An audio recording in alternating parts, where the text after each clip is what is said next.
This regular meeting of the board, here we go again. I have that button on for home meetings, you know, and then I forget to get it off, and then we reverberate. Trying again. This meeting of the Bellevue School District Board of Directors for Thursday, March 20, 2025 is now called to order. And our first order of business is roll call. Phil Block. Carolyn Watson. Cindy Rogan. Monica Webster. Jay Norris. Kelly Aramaki. Okay, now I'm going to call on Chief of Staff John Harrison to introduce our student. Would be my honor. Tonight, we're pleased to have Brady Kleins with us. Brady is a student at the Evergreen Transitions Program, and he's just going to lead us in the pledge and the land acknowledgement this evening. So Brady, come on up here to the table.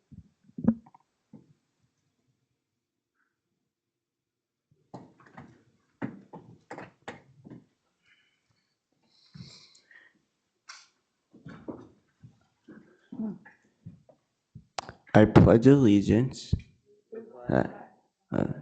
States of America. to the republic for which it stands, one nation, under God, indivisible, liberty and justice for all. All right. We acknowledge that we are on the indigenous land of the Coast Salish people, who included the Duwamish, Muckuseo, and Suquamish people. We thank these caretakers of this land who have lived and continue to live here since time. In morality, we reflect on the historic context that brings us to reside on this land. And we accept responsibility to ensure we commit to an ongoing partnership with the Suquamish tribe as we listen to, learn from, and lead with their guidance. Oh, thank you.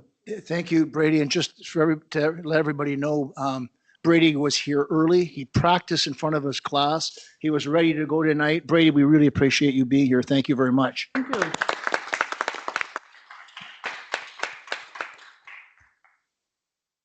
Okay, next we have the consent agenda.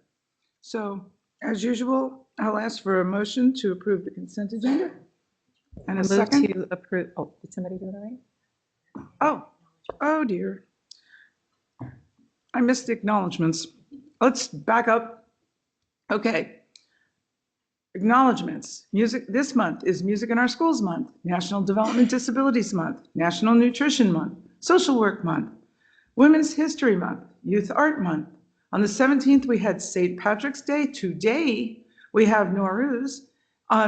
Tomorrow, the 21st, we have World Down Syndrome Day. Then on the 27th, we have Layat al-Qadr. And on the 29th, we have Eid al-Fitr. Okay. Now, I'll go on to asking for that motion to approve the consent agenda. I move to approve the consent agenda. 1 second. Second. Oh. All right. I think we need to bold items 1.6 and 1.7 because I've just not seen them. Okay, try again. We'll have a motion to approve the agenda. I move to approve the All right. the agenda. Second. Anybody want to discuss the agenda? Anybody want to help me read the agenda? All right. I'll call for the vote. All in favor of approving the agenda as is, say aye. Aye. Anybody opposed? No? Okay, so that motion carries. Now, trying again, I keep wanting us to approve this consent agenda. So will somebody move to actually approve the consent agenda? I move to approve the consent agenda. Somebody second? Second. All right. Does anybody want to discuss the consent agenda? I have just a couple of things to discuss. One, we approve through this consent agenda both the expenditures and the hiring and resignation, accepting the hiring and resignation and change in status of various people. And since that is inexplicably tied to the budget, we should consider whether this warrants a higher level of discussion in ongoing matters. Whether this is tonight, we usually do this through the consent agenda. It's very rapid, and just if we want to slow down and take special consideration of that part of this component. So would you say the request is for anything that impacts our financials? We want to put it Yeah, it would be someplace else? the classified, certificated coaches, personnel elections, leaves of absence and separations, as well as the approval of warrants, electronic transfers, automatic withdrawals, canceled warrants, and so forth. So it's 2.3 and 2.7. Okay, for now, I think we're just discussing that. Right. We're not moving that.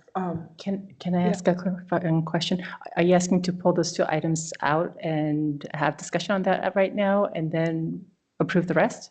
I am willing to approve them all tonight. I want to raise for discussion the consideration of moving those out in future agendas so that we deliberately look at them and approve them individually as opposed to as a Okay. part of a larger group. Anything financial is what I'm understanding. Okay, so we'll need to discuss that with agenda planning and basically Mr. Harrison, because he does a lot with agendas. And, but it seems like a reasonable idea to me, I'll just say as part of the discussion, because we really need to have a focus on our financials. But for tonight, does anybody want to further discuss this right now? Okay, so then I'll just say, for everyone who can feel like approving tonight's consent agenda, please say aye. Aye. And then anyone opposed? No? Okay, but we need to note that down for the next time, because we won't get a pass next time. Okay. And, okay, so now we're on to superintendent updates. Great, thank you so much. Just a few things I wanted to share tonight. There seems to be so many things going on, and so I just want to keep the community updated. The first thing I'll just mention was I just want to say thank you to Sherwood Forest. I was at Sherwood Forest this morning for a racial equity and inclusion team meeting, and I got a scratch and sniff sticker as the kids were walking in. And I'll just tell you, like, if you think you're going to have a bad day, just put on a scratch and sniff sticker because it really helps. So thank you to the Sherwood Forest staff for such a warm kind of welcome and time this morning. Last Friday, the school board and I went to see Les Mis at the International School, and it was spectacular. So I just wanted to shout out the International School Theater Program, their director, the students, Nate Block, related to the guy on the end, did all the tech coordination, and it was about as perfect of a production as could possibly be. And so anyways, we had a wonderful tour of the backstage, and I mean, they designed the whole stage themselves. And at International School, they don't have theater classes or tech theater classes. Everything is done after 7 periods. And so in between sports and other activities. And so just a shout out, they have very talented and hardworking kids. It was really, really spectacular. Just a couple of updates on budget reductions. So last Thursday, the school board voted to approve the spending reduction plan. And so kind of from now through spring break, we are starting to implement these budget reductions. And so I just want to let the community know the first hard part happened by last Thursday. The next hard part in our community is happening right now, which is the implementation of these $20 million of cuts. And so we're beginning to roll out kind of school staffing projections for this upcoming year, which is going to give us an idea of how many staff we need to cut. We are starting to do job notifications for people who are losing their positions, which is very, very challenging to do, particularly in this time of uncertainty across our country. We are aligning our staffing to class size and caseload targets. And so that is happening. So people are noticing, that we are planning for, we have to align the staff to the number of kids that we have in each grade level and each school. And then the other thing that we're working on right now is a plan to realign our priorities and responsibilities. And so we have we've had a lot of staff and families basically say, like, once kind of the dust settles, we want to know that we can move forward in a way that is reasonable and adjust expectations. And so we're working on that. I'm going to be communicating a little bit of that out in the next few weeks. But then really what I want to do from April break kind of to the end of the school year is to work with the community to really like make sure that we're all on board with the direction that we're heading. Part of our rollout of the reduction plan is to take action on the part that was about bell time changes. And so we've sent out these notifications to individual schools, but the next few slides are about bell time. So I just want to explain some of these things. These are the adjustments that we want to make. So for elementary, there's 4 adjustments that we want to make. And the main purpose is every region of the city has to have an early start school and a late start school. And we have to get our elementaries on a 2-tier bell time schedule. So they either start around 8 or they start around 9. We can't have anybody in the middle because it adds buses and it adds cost. So to do this, we are moving Clyde Hill from an 8 o'clock start time to a 9 o'clock start time. It also helps us to solve the problem because Clyde Hill and Chinook start at the exact same time right now. And so if you're a parent there, you know that it is kind of disastrous to drive around. So that solves that problem, but it makes Clyde Hill later start. Medina is an early start school, so buses can go from Medina to Clyde Hill. Lake Hills and Phantom, I'm not sure how this happened, but they both have start times right now that start in the middle. And so we need one of them to move early and one of them to move late. And so Lake Hills will move to 8, Phantom Lake will move to 9, and then Somerset, sorry about that. Somerset is a 9 o'clock start time, but we need a school in the south end to go early. And so Newport Heights already starts early, but by moving Somerset to 8 o'clock, those buses can go from Somerset and then go to Spirit Ridge afterwards. For middle schools, we're just making minor adjustments. Chinook, we are just adjusting their end time so that it matches the other middle schools. And then Odell and Tyee, we have to move them a little bit later so that the bell times align between all of the middle schools. So even though some start earlier, some start later, first period at some schools is going to match second period at the other schools. And we're doing that because some kids take classes with other kids from other middle schools, and the bell times have to match. These are all the considerations that go into bell time changes. One is by making these changes, these 6 or 7 changes, we're going to save over $200,000. That's equivalent to the cost of an assistant principal or an MHAT counselor plus a paraprofessional. So it saves us a lot of money in a time that we need to save money. It saves 42,646 miles in travel per year. So we're reducing the amount of miles that buses are traveling across the city. It's going to improve traffic in the city of Bellevue, and it's going to improve our environmental impact. One of the things I'll mention is whether you're an early start school or a late start school, there are pros and cons to both, and they pretty much cancel each other out. So when you talk to families, it's not that early is better than late or late is better than early, but there's pros and cons to both. The benefit of school starting early is it is beneficial for working families because they can drop off their students and go straight to work. And it improves kind of the opportunities for after-school activities because there's more time in the afternoon. The challenges of early start schools is some kids get less sleep, and it can add to the morning rush for families. For late start schools, the benefits are kids can sleep more. Kids can sleep more, and sometimes it reduces tardiness because there's not so much of the early morning rush. The late start challenges is that it reduces the time for after school activities, and it can be challenging for working families. In fact, for some families who have to get to work, they then have to find care for kids before school.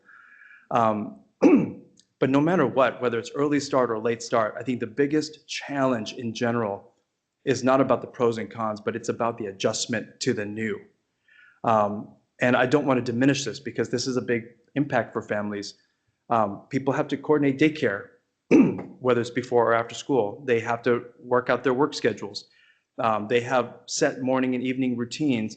And when you move a school start time by an hour or even 20, 30 minutes, it changes a lot of those things. So I just want to acknowledge the adjustment phase is something that our families are going to have to go through. I think it's going to be worth it for the saving of resources. And what we're doing as a district to mitigate the challenges are we're working with childcare. So we're working with Bellevue Boys and Girls Club, and we're working with Right at School to make sure that we have added daycare options before or after school, depending on if the school is moving earlier or later. We're also going to be working with staff in case there are staff impacts. So we know that this is challenging. The change is challenging. We know that people eventually are going to adjust and be fine. But this is something that is absolutely critical that we do. I do want to acknowledge we've had a number of emails of concern about Somerset Hill. Somerset is, as people know, a hill. There's snow and ice and things like that. And so I know families are concerned that if you start earlier, that there might be an increased impact of snow and ice. And so I'll just mention that we did take that into consideration. We have a number of hills that we're concerned about. The summit, which feeds into Spirit Ridge, is another concern for us. Wood Ridge, Newport Heights. And so we have a number of hills that we kind of keep an eye on during winter weather. And so I want Somerset families to know that that was a consideration. We still do need Somerset to move early for financial impact, and we will work with the school when there's weather conditions. So I just wanted to acknowledge that.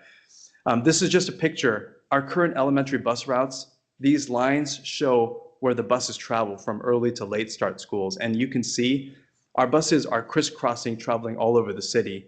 It creates traffic problems. It's inefficient. It costs us fuel money. This is what it's going to look like for next year. Medina to Clyde Hill, Cherry Crest to Sherwood Forest, Ardmore to Bennett,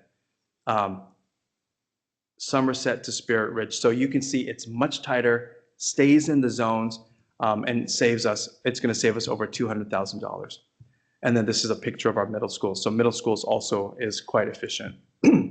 So I want to just tell the community, I know that this is going to be a challenge, that the transition is going to be a challenge. And I want to appreciate you ahead of time for helping us, because we wouldn't do this if we didn't need the resources. And just to put an exclamation point on that, this is just a picture of the news today that President Trump has signed an order aimed at closing the Department of Education. So that came out today. We knew it was coming. We don't really know what the impact is going to be exactly, but what I'll say is there is uncertainty for sure. We have about $12 million that comes from the federal government right now. And we are assuming that they are going to find a way to continue to send resources to states and provide local control, but we don't know that to be true. The federal government helps fund special education. It helps fund our Title I schools. And so we want to make sure that we are planning appropriately, but this just puts an exclamation point on the challenges that we have with our resources. So my next slide is kind of advanced. One of the things that we're doing to mitigate some of the resource issues is to advocate with the legislature. And so I've shared this with some people before, but we are in the middle of the legislative session. We have 2 bills that are going through the House right now. They've already passed the Senate, and these are critical for us. The special education bill, Senate Bill 5263, would bring us almost $5 million. And then the MSOC bill, Senate Bill 5192, would bring us about $2.4 million. So together, it's about $7.5 million that would come to the Bellevue School District. And so yesterday, for those of you who were watching, I did give public testimony for these 2 bills, as did superintendents from around the entire state of Washington. So we're keeping an eye on these 2 bills. We're going to ask our legislature to please stick with these numbers. It would make a huge difference for Bellevue as well as for districts around the state. A number of people have been asking, and I'm almost finished, but last day of school is going to be on Wednesday, June 24th, 2025. So we've missed 4 days of school this year, 3 from the bomb cyclone, 20th, 21st, and 22nd of November, and then we had a snow day on the 5th. One of those days was made up on our March PD day that we converted to a school day, but June 24th, Wednesday, is our last day of school. And last but not least, I just want to kind of end with some joy. It's kind of amazing because as adults are navigating very challenging times, our kids they're doing their best to resist by just bringing joy to their communities. And so these are pictures from Newport's Multicultural Night, happened a couple weeks ago. And the students celebrated each other. They celebrated their cultures, Latin America, it says Ethiopia, Turkey, there was food and desserts. And then they gifted me with my very own bobblehead. And people say, like, you've made it when you have a bobblehead made of yourself, but I'm not exactly sure that's going to come true. And it was created by their tech person, Mike Prosella. And I'll say, like, I don't really like that it looks so much like me. The teeth are so huge on that. And I took a picture from below so you can't see that the hairline basically starts at the top of the head. But I'm wearing the same outfit today. And so I'm like, they must have taken a picture and then they fed it into their 3D printer, and it's super embarrassing. But it brought me joy when I really needed it. And so I just want to say thank you to Newport High School, but just a shout out to our kids, because even in hard times, our kids are going to find a way to celebrate community and to find a way to live and find a way to thrive. And they give us hope. All right, that's it. Wow. Yeah, oh, wow.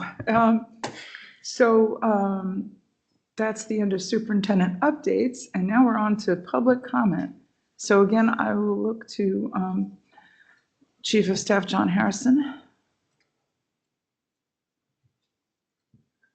Thank you, President Watson. We have 3 speakers registered for public comment tonight. We'll put their names up on the screen in a minute. Do you want to do your guidelines first? Yeah, so let's just go over public comment guidelines, and you hit the highlights, but everybody who signs up gets 2 minutes, and we do use a timer. And then we also want everyone to be as civil as we ourselves try to be. And so no comments that are libelous or slanderous, that are an unwarranted invasion of privacy, are obscene or indecent, as defined by the Federal Communications Act or the FCC. Anything that violates district policy or procedure related to harassment, intimidation, bullying, discrimination, no inciting unlawful acts on school premises or violating a lawful school regulation or creating a material and substantial disruption of the orderly operation of the board meeting. And I do feel kind of awkward reading those to people who are really good about being civil, but occasionally we do need them. So thank you. Okay, thank you. We've got a couple of people, I believe, who have not made public comment before. Just want to remind folks making public comment to introduce yourself and state your name for the record, and be reminded that you have 2 minutes and there will be a timer on the screen that indicates to you how much time you have left. So we'll start with our first speaker, Melissa.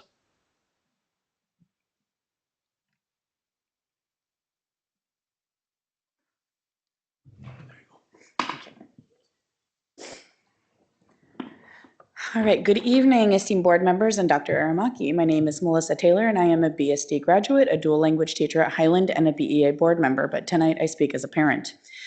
My son Frankie was born with mild to moderate hearing loss. He received speech therapy and American Sign Language lessons through Washington State and King County early intervention programs, and I paid out of pocket for him to attend an ASL immersion daycare at the Hearing, Speech, and Deaf Center in Seattle.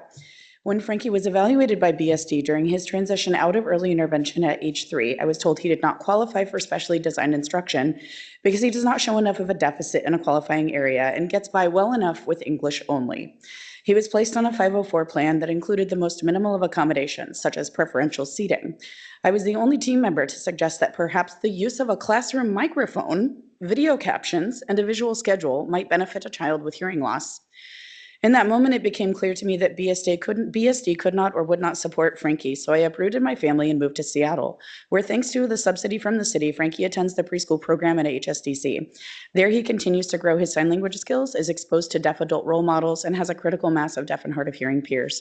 He will likely attend the TOPS K-8 program in Seattle, which has shared that they will welcome him with only a 504 rather than an IEP. I'm grateful for this option, but to be frank, I hate living in Seattle and I want to move home.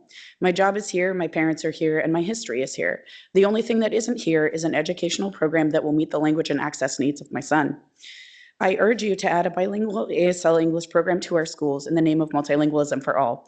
Everyone deserves access to their heritage language, even if it's ASL, including and perhaps especially students that have been previously determined to be not deaf enough to need it.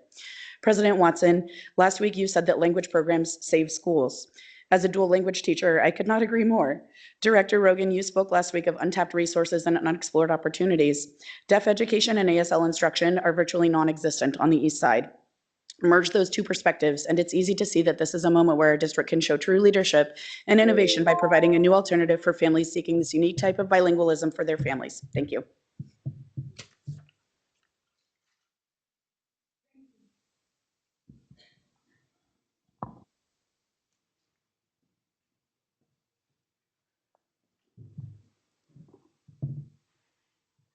Hi, my name is Christy Swessinger, and I have 2 students in the district. I didn't write anything this time, so I'm trying to just here we go.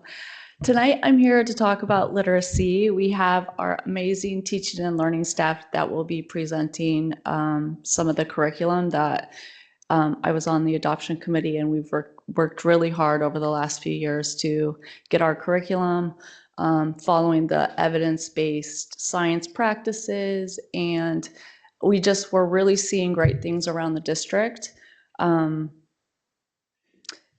do know that it will take a little bit of time for some of our teachers who might not have learned this in their prep programs, really how to break down literacy, to use multi-sensory tools. And I want to try not to get emotional. I really want to challenge our district to look at what our priorities are for our K through 2 students. We know so much can be solved with early intervention, and how are we serving our marginalized communities, our students with learning differences. I have so many parents come up to me who have dyslexic students and who are planning to leave our district, and I want them to stay here. And so the challenge that I have is, how do we know that that student will be put into the classroom where a teacher is teaching our programs with fidelity? And so I really want to explore an opportunity for that. Mercer Island is doing that right now. And so I know that there's hope, and I know that we can do it. Our staff, our curriculum developers are really doing great things, and they know how to do it, but it just needs to get into our classroom. So thank you so much for the opportunity to talk.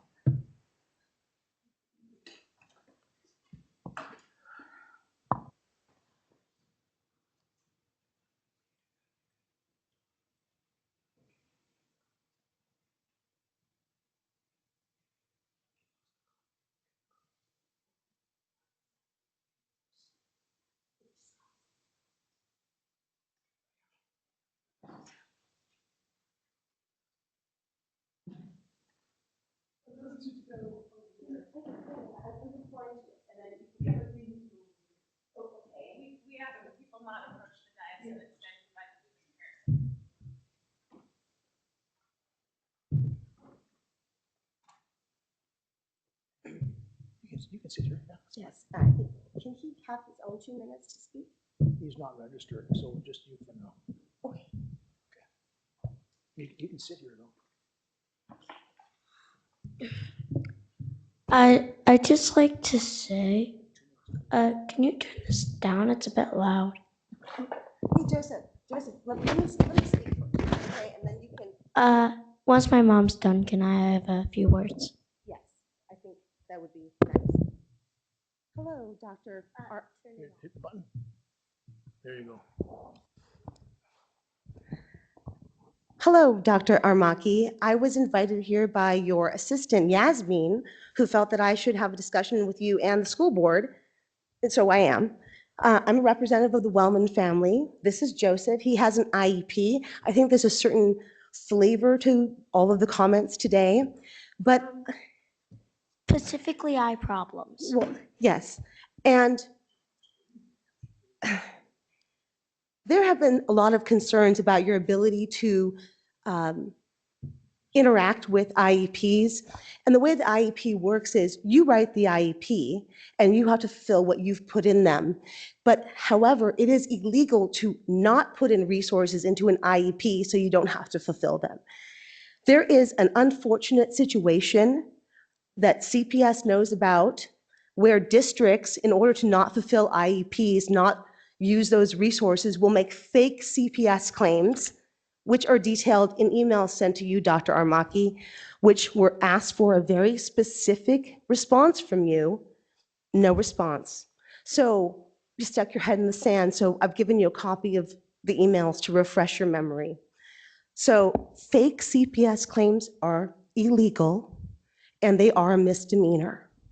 The latest fake CPS claim happened the week of Thanksgiving when I was contacted by CPS saying my children were unsafe and that my child was left unattended in a hallway for over 40 minutes by herself, which never happened according to your own surveillance tapes. So hoaxing CPS claims is illegal and should not be done as a way to bully and intimidate people who have children with disabilities out of the district.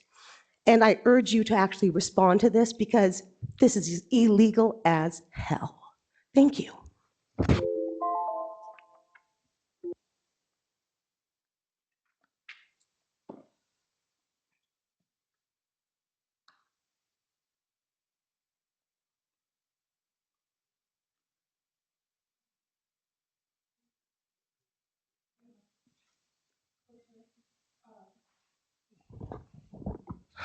So this young man's not registered. Oh, Do you want to give him 2 minutes, President Watson? I would actually, Okay, if that's okay with everybody. 2 minutes. A few things. For one, my eye problems also has a weird effect that makes my head go into my own world. And part of it is because school things like English should be a bit more exciting. It should involve a bit more imagination than it does. Joseph, did you just now get a paraeducator assigned to you when we've been asking for years for some support? To be more precise, about a couple months ago, which is weird because they've been asking for a long time. And another thing I like to add is that they figured out I had an eye problem when I was in kindergarten, and they didn't tell my parents and neither my teacher for a time span of about 3 to 4 months. And I felt my vision was blurry. I didn't know how to express it, so I had no idea what was going on in school. The whole COVID sick year put my mind off track, and it's just hard for me to focus. And that's it. Thank you for letting me speak. Thank you. Okay, now we are moving on to our reports, and we are going to have our annual plan report on elementary literacy.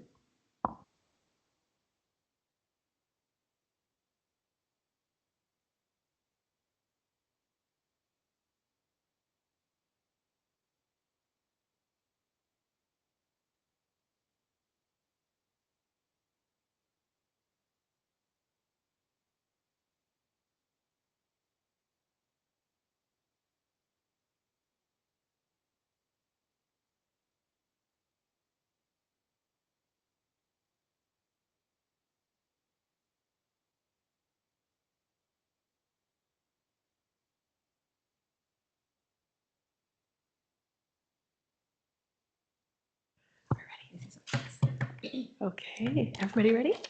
Okay. All right. Good evening, Board of Directors, Dr. Aramaki, and anybody who is out there listening. We have a really fantastic team from Teaching and Learning and two incredible educators here this evening. And we're going to talk to you a little bit about elementary literacy. And so I'm just going to offer some very brief framing remarks, and then all of the good stuff is to my right from the others. But I did want to just thank the board for your feedback on Monday. And Dr. Macias and I have gone through, and her entire team. And so just a couple of logistical things. The printed report does have some adjustments based on your feedback from Monday. It has been posted, and the teaching and learning team has also created an FAQ so that we could respond to your questions. And so it's in a link that, if it's not already directly to you, should be coming directly to you. This evening, we may not get to any additional, or all, I should say, additional questions that you have, but we will get back to you and we can just add to that link. So if we don't get to everything tonight, we will go back and address your questions. So there's that. Just a quick reminder that the report itself is broken into two parts. And for anybody who's listening in for the first time, there's the qualitative part, which is really focused on the implementation of all the new curricula that we have this year. So ARC and UFly and Heggerty and our Spanish foundational language skills and all the new resources that we have. And so the qualitative part really focuses on how the implementation science part of all of that is going. And then the quantitative part is a body of evidence of multiple measures. So STAR, DIBELS, indicators of early literacy. And in short, just to highlight what we discussed on Monday, the implementation part of things is going really quite remarkably well.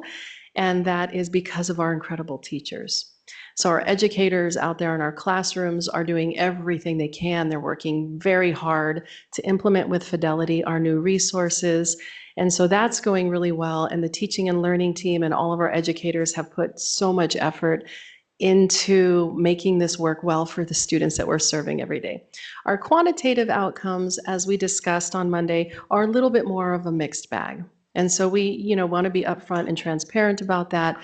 Our STAR results overall continue to be flat, although we haven't seen an implementation dip. We are seeing some promising results from DIBELS in our early literacy assessment, which is positive and indicates to us that all of the effort that's going into implementing our science of reading resources is beginning to show us some results. And we do continue to have some really clear and glaring gaps in the students that we're serving. And we are well aware of that. And all of our focus is so heavily right now on implementation. We are aware that we need to really, really focus on what systemic intervention looks like moving forward with our new resources. So that's kind of the highlight reel. And now you're going to hear a little bit more about the data and from our educators around what this is looking like in the classrooms for them as they serve their students. And so I'm just going to save the time by going through this part. And I'm just going to turn it over to Dr. Macias.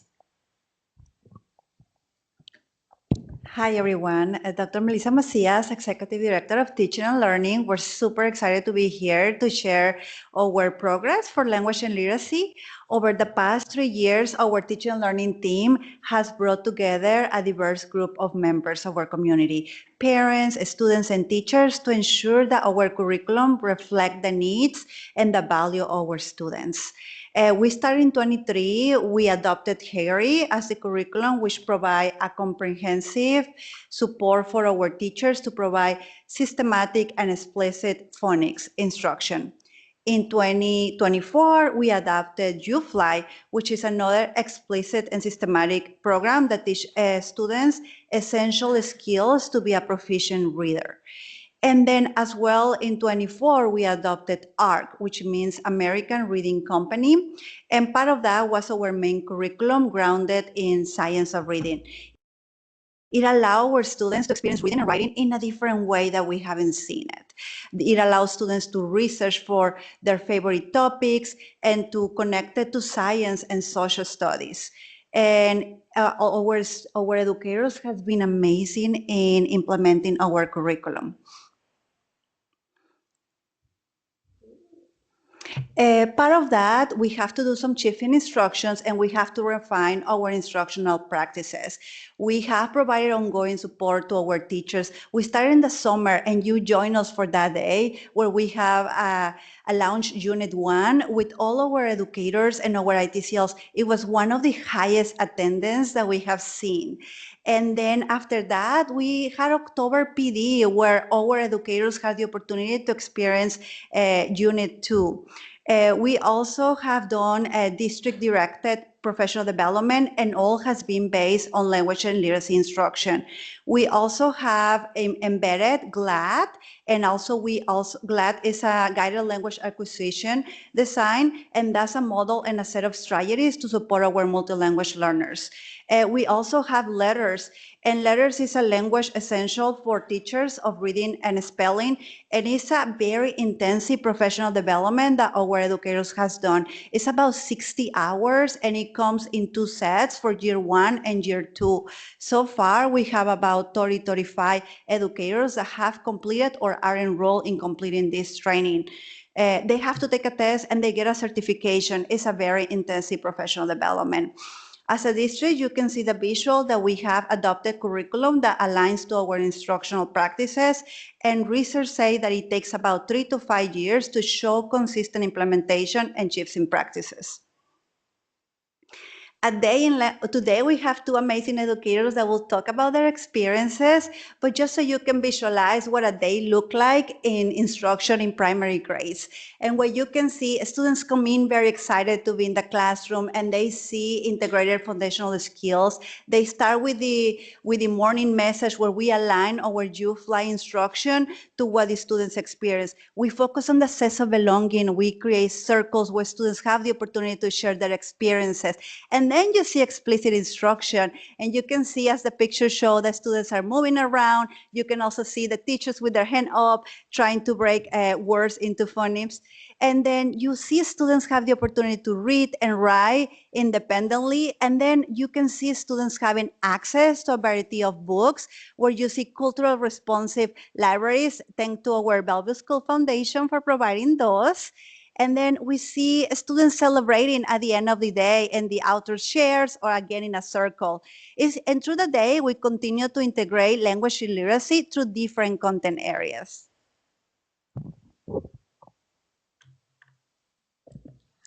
Hi there, my name is Amber Anderson. I'm one of the elementary curriculum developers, and I also support LAP and Title I. I get the pleasure of talking to you about assessments. If you happen to know me, you know this is kind of like my specialty is loving assessments.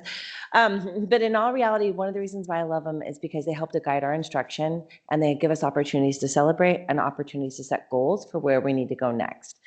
So we use 2 measures for our assessments in literacy. One of those is DIBELS for grades K through 2. It stands for Dynamic Indicators of Basic Early Literacy. And what we are assessing is those early foundational skills for students to be able to decode the language of English and looking at whether or not they are able to apply those to new words that they encounter in their reading.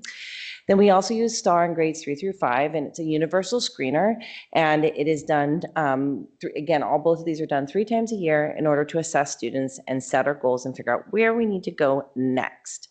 They also serve as a tool for communicating with our families about their progress of students. We like to pair assessments with communicating with families for several different reasons. We have multiple opportunities that we communicate about how we assess learning and how we support students, whether it's through curriculum night, conferences, progress reports, and implementing our responsibilities with the early literacy and dyslexia screening that we do. And one of those things is we have started a partnership with many of our families in the district in which we are providing awareness around dyslexia. We've held 2 events this year, one at Newport Heights in October, and one most recently in this very room at the end of February. You'll see that Christy is featured there, who spoke earlier, public comment. She has been working with us for 3 years, along with Amy and Joel, who we've really appreciated all their contributions in order to support families in our school district. As mentioned earlier by Dr. Sanchez, we have some highlights in our DIBELS data. So we can see that we our foundational skills work with UFI and Haggerty is proving to have some positive impacts when we look at the decoding skills that we assess in early learning. This is a shift we haven't typically seen in this size across grade levels because this is K2 data combined. When we look at those numbers from beginning of the year to middle of the year. We also have seen some shifts in a couple of our subgroups that are worth noting. They are not where we want to be as an end result, but they are worth noting as things that are significant. We also know that within this data, we have a lot of room to grow, and we have a lot of space and a lot of ground to cover, and we're committed to doing that as well. Our STAR data, as mentioned earlier, remains pretty much statistically flat or not growing or changing. There are a few places in which we do see some growth. So we see a little bit of growth within our Hispanic students and those who identify as English language learners. So we do see some growth in STAR, which again, with the number of kids that this involves, it is a growth, just not where we want to see as an end result. We have space to grow. So this brings us to our opportunities. So in short, we see some improvement from beginning of year to middle of year in DIVLs. We see some small or minimal gains in STAR, if not just staying steady, which I would say during an implementation year of curriculum, this is a positive or a win that we don't see a dip or a slide back as we have in the past with other curriculum adoptions. We definitely do not see the growth we would like to see in STAR or DIVLs for two particular subgroups, our students with disabilities and our students who identify as Black or African American. Those are spaces that we know we have to make some very concerted effort and make some change in order for us to see some movement. So that brings us to our call of action. So we've discussed different ways that we want to move forward with addressing those opportunity gaps that exist and providing really targeted instruction and understanding with what we need to do, whether it's through scaling instructional strategies that are culturally responsive, that we need to look at building some more inclusive communities. We know that some of this is tied to attendance and other components. So there's different ways we need to look at the root cause and figure out the best ways to support, whether it's individual school communities, spaces, or other subgroups. We also know that our instructional strategies have been in place, our instructional materials have been in place for 4.5 months from the point of this assessment. So it's just the infancy of it. And we really do hope to see additional significant growth between middle of year and end of year. Okay. Yeah, oh, sure. Hello, I'm Jennifer Rivera, and I'm the multilingual curriculum developer that's been working with the literacy team.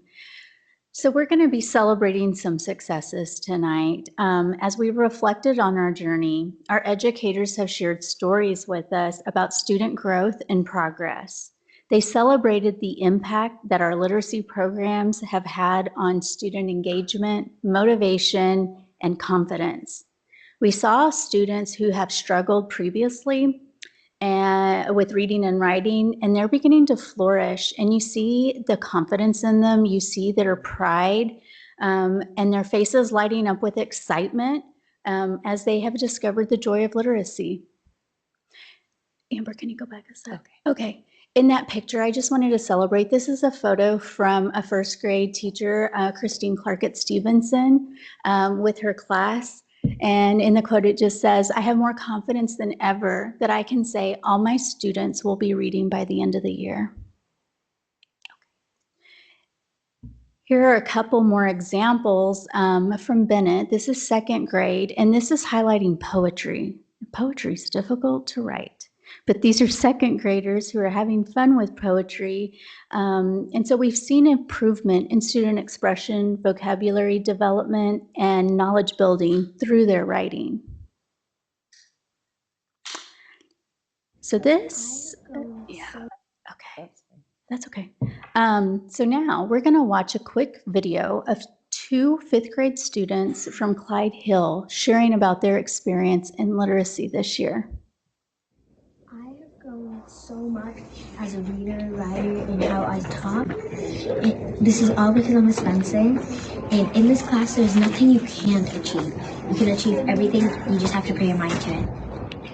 I've grown as a reader and writer by always people encouraging me and telling me to take my time so I could get better at reading, and so I could be a quick learner and reading more. And also, I became a very good writer by Miss Benson encouraging me to type more and take my time. Do you want to tell me a bit about the books you've written?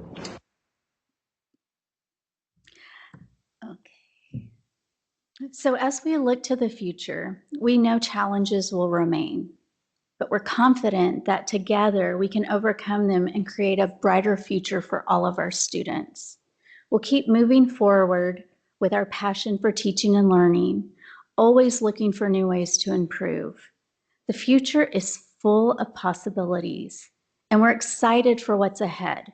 One thing is certain, we will stay committed to giving every student the gift of literacy. The journey continues. And we wanted to bring a quote from someone that we really get inspired from Maya Angelou's life. She was a testament for power of resilience, creativity, and education. As she say, literacy is a fundamental human right, and it is the foundation until which all the learning is built. Her legacy continues to inspire us to prioritize literacy and empower future generations. And I'm going to pass it for our amazing educator, Sergio de Santiago Dominguez, coming from Lake Hills from first grade dual. Good evening, members of the school board, teachers, and staff. My name is Sergio de Santiago. I teach first grade in a dual language classroom at Lake Hills Elementary. I'm honored to speak with you today about the new ARC literacy curriculum and the exciting opportunities it has brought to my students. The ARC curriculum is a rigorous framework designed to push students towards deeper engagement with the concept they study. It challenges them not only to understand content, but also to explore ideas and form opinions based on facts. This is crucial in helping them develop critical thinking skills that will serve them well in the classroom and beyond. One of the core strengths of the ARC curriculum is its emphasis on both reading and writing. Students are provided with daily opportunities to engage in these essential skills, allowing them to build fluency and confidence. The integration of reading and writing into every lesson ensures that students are constantly refining these skills in authentic context, fostering a deeper understanding of the material while providing a lens into the real world. Additionally, it is important to highlight how essential it's been to implement the new phonics and phonemic awareness programs at our schools, that is the UFly, Haggerty in English and Spanish, and the newly adopted phonics program El Camino for our dual language schools. We have embedded these programs into our reading and writing labs, ensuring students to strengthen their foundational skills and thus become more confident in their abilities.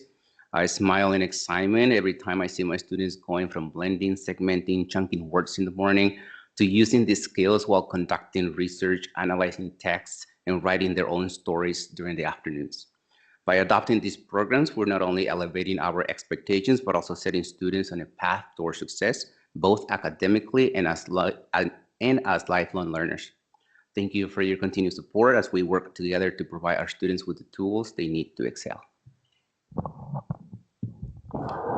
Hi, my name is Mandy Sin, and I brought some artifacts today to share with you. But I wanted to first talk about ARC. With ARC, one of my favorite things about the curriculum is how much our students see themselves as scientists.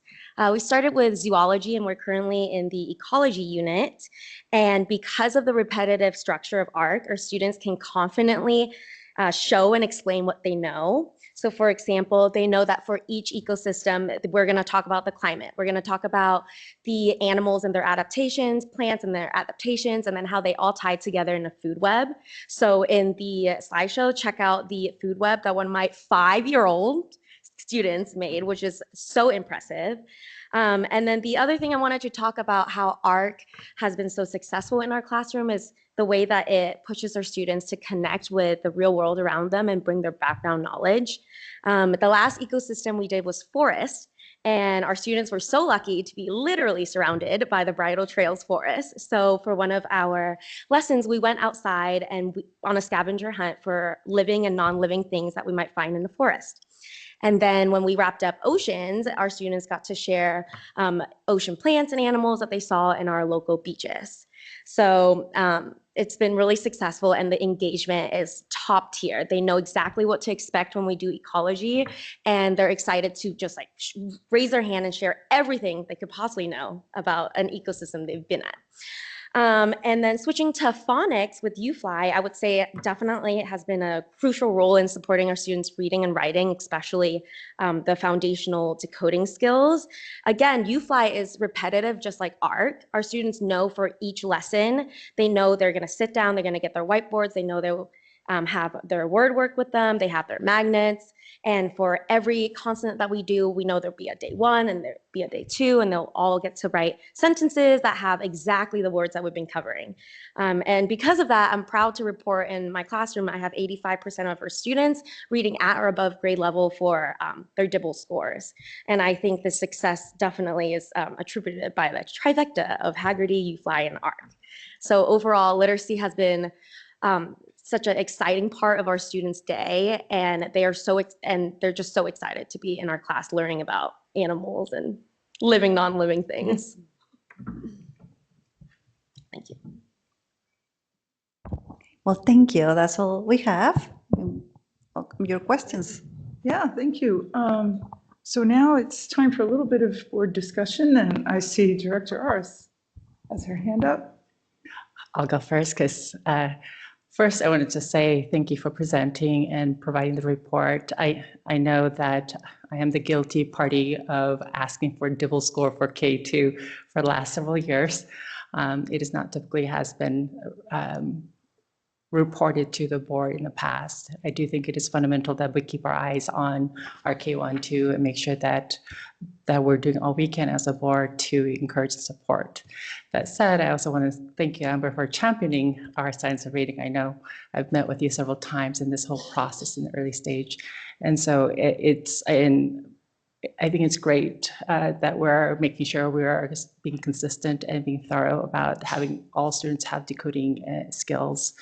That said, I just want to I know this is probably a repetition, but also wanted to kind of put it on record that this is only our second year of science of reading, correct?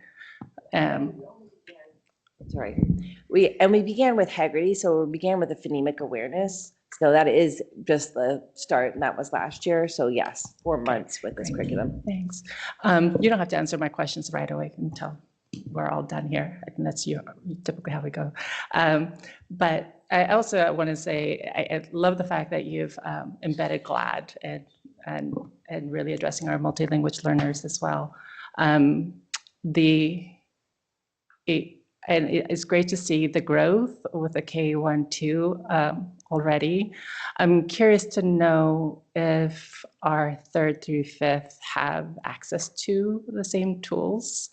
I also want to ask, you mentioned about you have 30 to 35 staff members who are going through tier 1 and 2 professional development and getting certified. I'm curious to know what percentage of our staff that should be going through that certification process, and how long do you think it'll take us to get there to have 100%? Because as you said, it takes about 3 to 5 years to become proficient in the curriculum.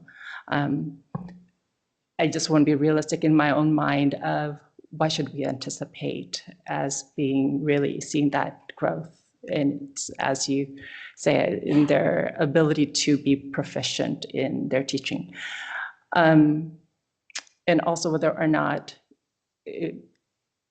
given that we've only had this for a couple of years, what does it mean to our 3, 4, 5 in their ability to success? Do they have that decoding? If not, how do we compensate that? I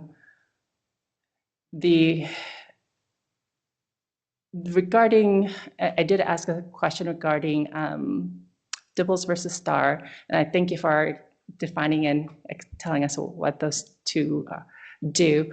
I'm curious whether STAR is the best tool, and if it aligns with DIBELS well. And if it's not, is there something different that we could? Oh, I forgot we're on time. I had more, but I have to let go. Okay, who's next? Director Webster?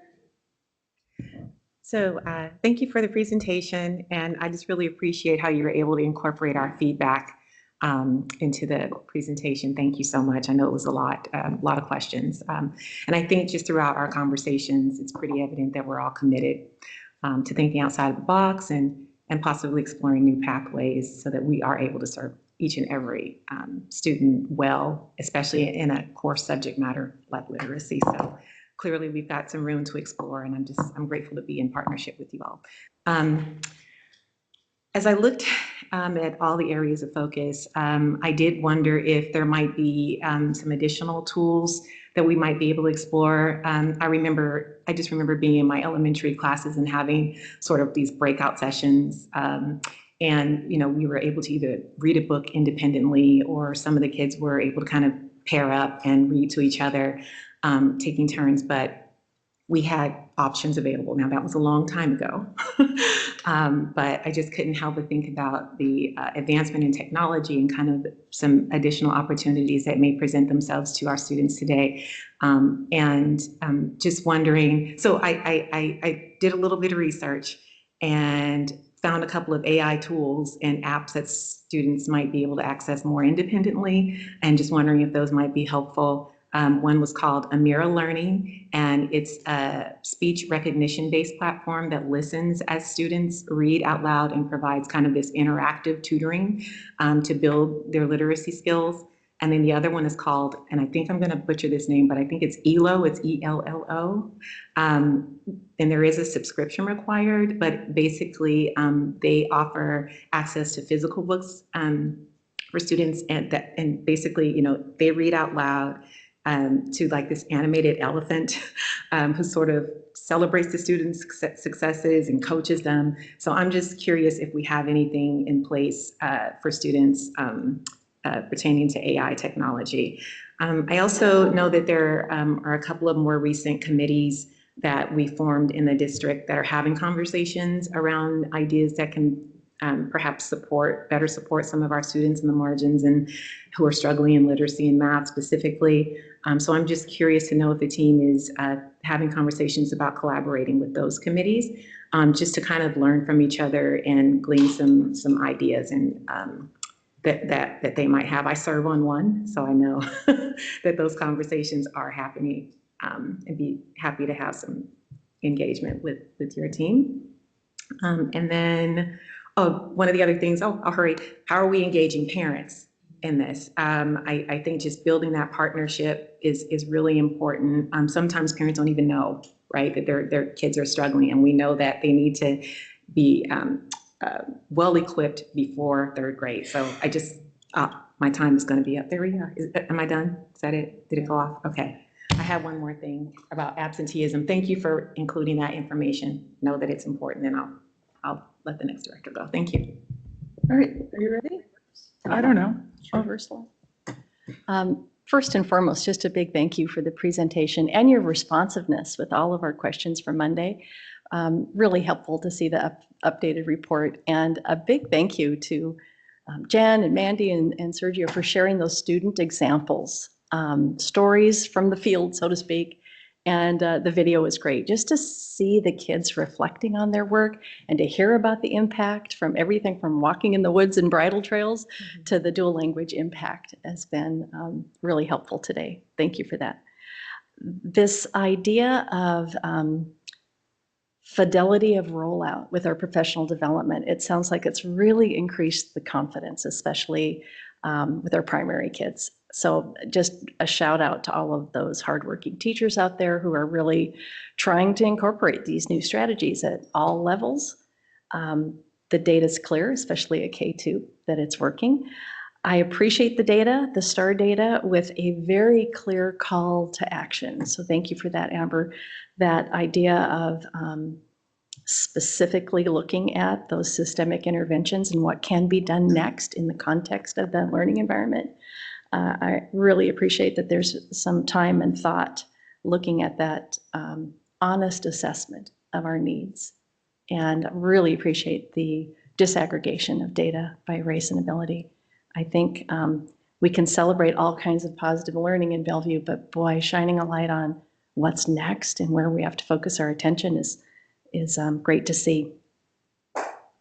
I did want to bring up the absenteeism, and I think in the report, there's a mention about that causal factor of chronic absenteeism, and that idea that we can incorporate that perhaps into the call to action specifically. So I'll be really curious to hear about how that's going to roll out with incorporating that communication with families and partnering more with families and students around that.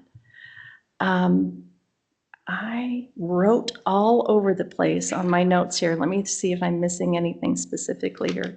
2 seconds, 47 seconds left.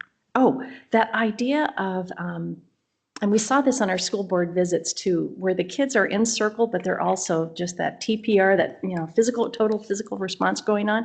It's so great to see that, and that it's celebrated and reinforced for primary teachers. Because for a while it was like, it's too much play. You know, parents were pushing back with that. And to see that it's now fully embraced, and we're seeing a direct correlation with student understanding with their phonemic awareness, is exciting to see. And we did see that, especially, I think it was, I can't remember which school, but it was, it could have been Sherwood Forest. But anyway, it was exciting to see the kids so excited. It wasn't just their thrill with learning to read, but it was also their application of reading to learn. So thank you for that. Thank you for the report. Would you like to go next? Sure. So I really appreciated this format of the presentation, hearing the district administration, then the evaluation, and then especially to hear from the educators out there in the field. It was really great to get your impressions. I appreciate you taking extra time to come in. Like Director Webster said, of course, we have ideas either from our past or other things we've seen that we know are effective. And but one of the questions that came to my mind is, I know we've had a reduction in classroom volunteers, and I actually know that that's how I first got involved in the schools, was volunteering with reading groups. And I read with a second grader who was really struggling compared to my own second grader. And it was eye-opening to me to see the range of literacy abilities that you guys encounter every day in the classrooms. I can talk all day about knowing that exists, but seeing that you guys encounter that on a daily basis, a real range of people, and trying to make sure that you're moving all of them ahead is a fantastic thing to see. And it makes me wonder if there's more we can do to bring those classroom volunteers back into the class to help you guys and give you some more assistance. I know that AI tools can maybe provide some of that feedback, but there's nothing like a person who's actually engaged in listening. I know Ms. Schlesinger has brought up dyslexia several times. I am struggling to track how we are identifying dyslexic students and how we are supporting them specifically. We know that that is a challenge for literacy education, that is an extra challenge that those students are engaging, much like some of these other disability groups. It would be nice to understand that a little better. The absentee trends, that's troubling. Both that there's been a dramatic growth in the absenteeism rates from 15 to 30% in the concern range to now 50% post-pandemic. That's the pre-pandemic to post-pandemic comparison. And that chronic absenteeism has jumped from 4% of our students to 16%.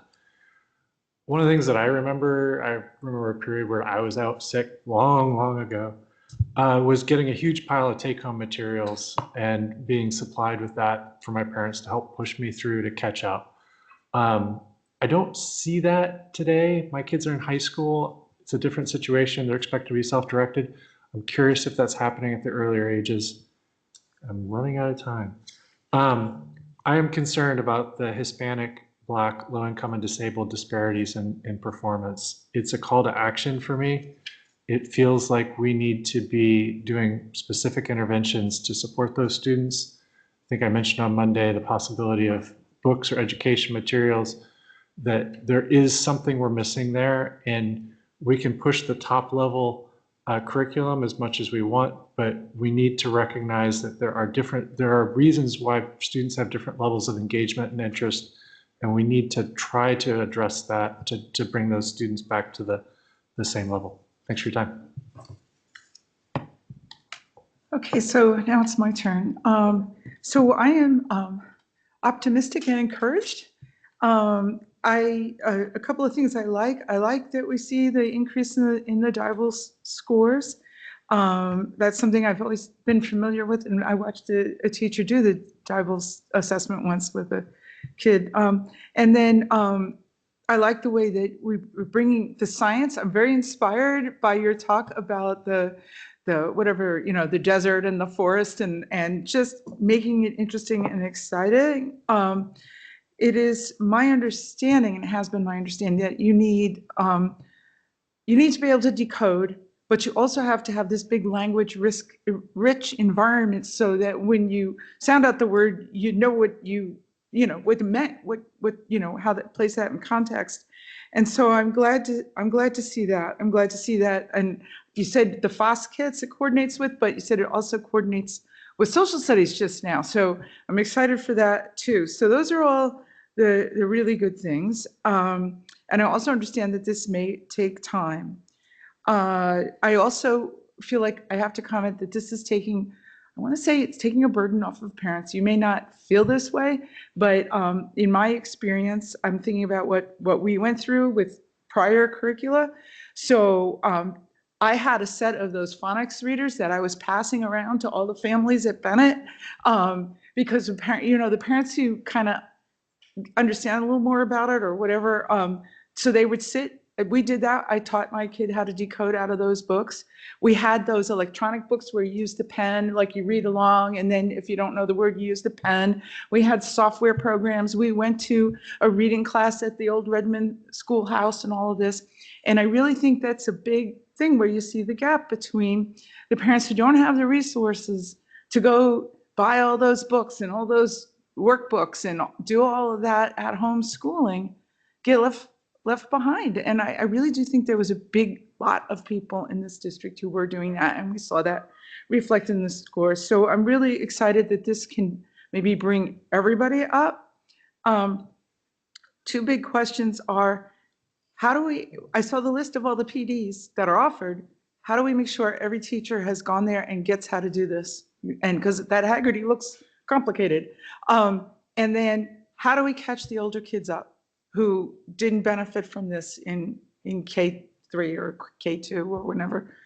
And that's what I have. But I do think I'm optimistic, and I like that the pieces that I understand need to be there seem to be coming together. Thank you. Just want to, Mandy and Sergio, thank you for coming. One of the things is there's some questions I think we can get back to the board, maybe in writing, but since the two of you are here and you're like teaching the curriculum right now, I mean, we are grappling with, like, we got the materials, we're trying to do the trainings, we're working on fidelity and all of that.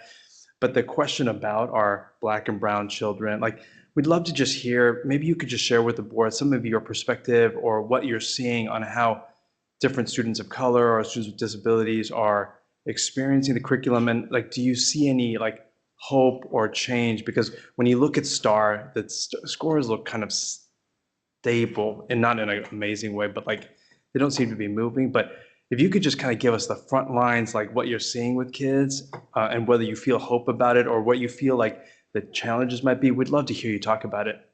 I mean, especially, dual language would be great, and then non-dual, so. I can address this, and it will also answer your question about what we're doing for students who are needing the extra support. Yes, it is true that, we, for example, we implement a phonics program. So in the dual language program, we have, it's called El Camino. And yes, we can totally teach El Camino the way it's been intended to do. So the question is, what do we do for students who are not catching up? And that's where I come in. Thanks to the letters training that I did a couple of years ago, and to my knowledge and understanding of how Spanish develops, I've been able to write my own decodables. And if you were one of the lucky teachers to visit my classroom a couple of weeks ago, you will be able to see that I have different texts for different students.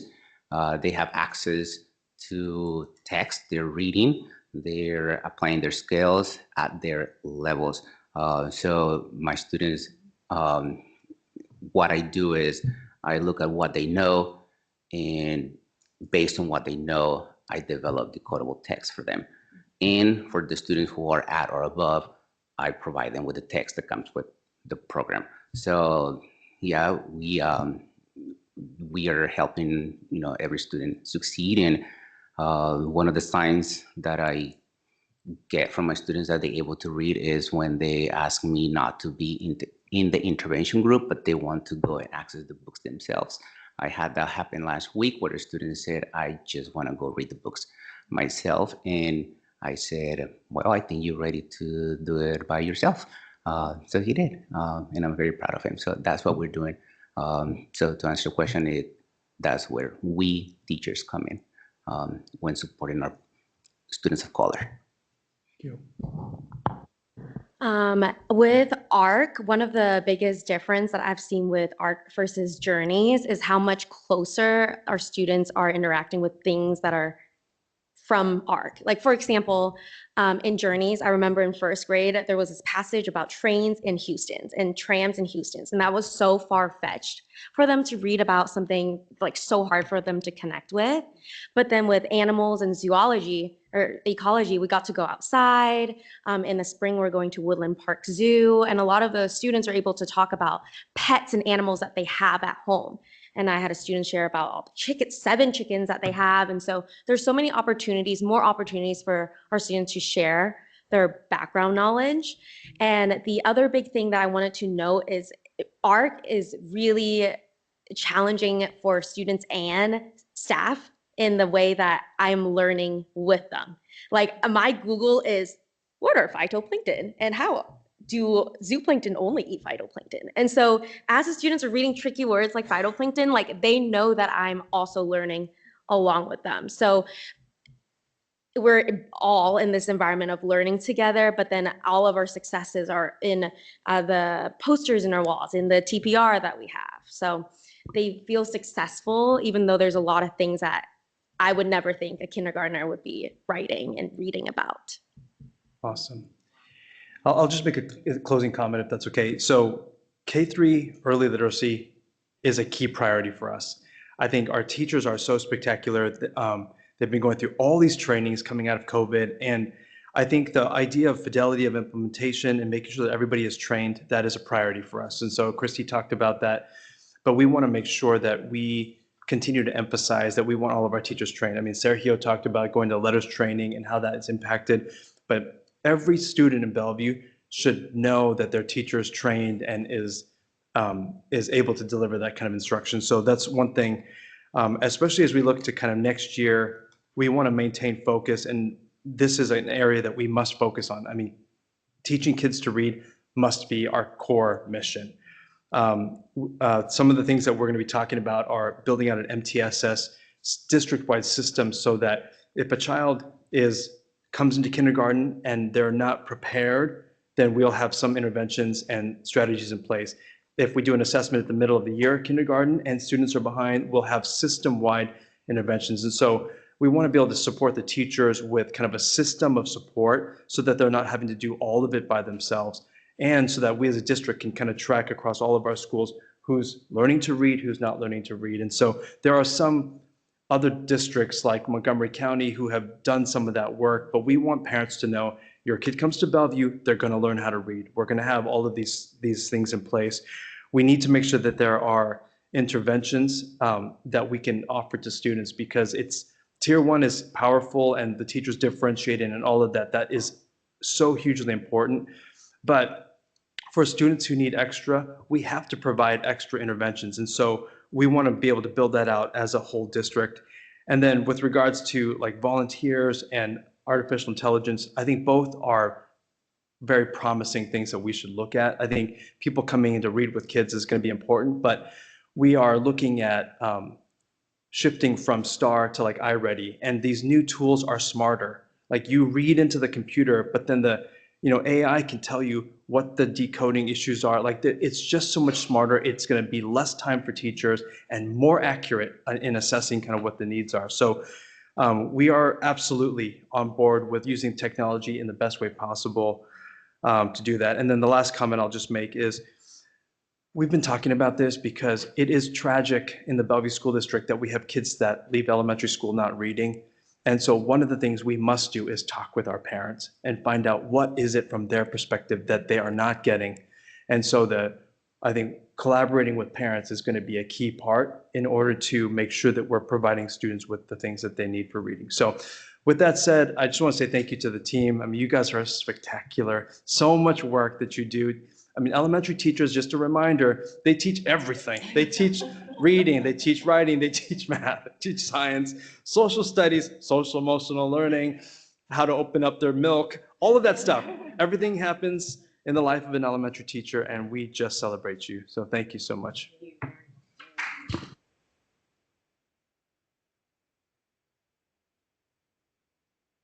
Okay, and next, we get to have a report on secondary math. I was going to say we get to do it all over again, but yeah, but different topic.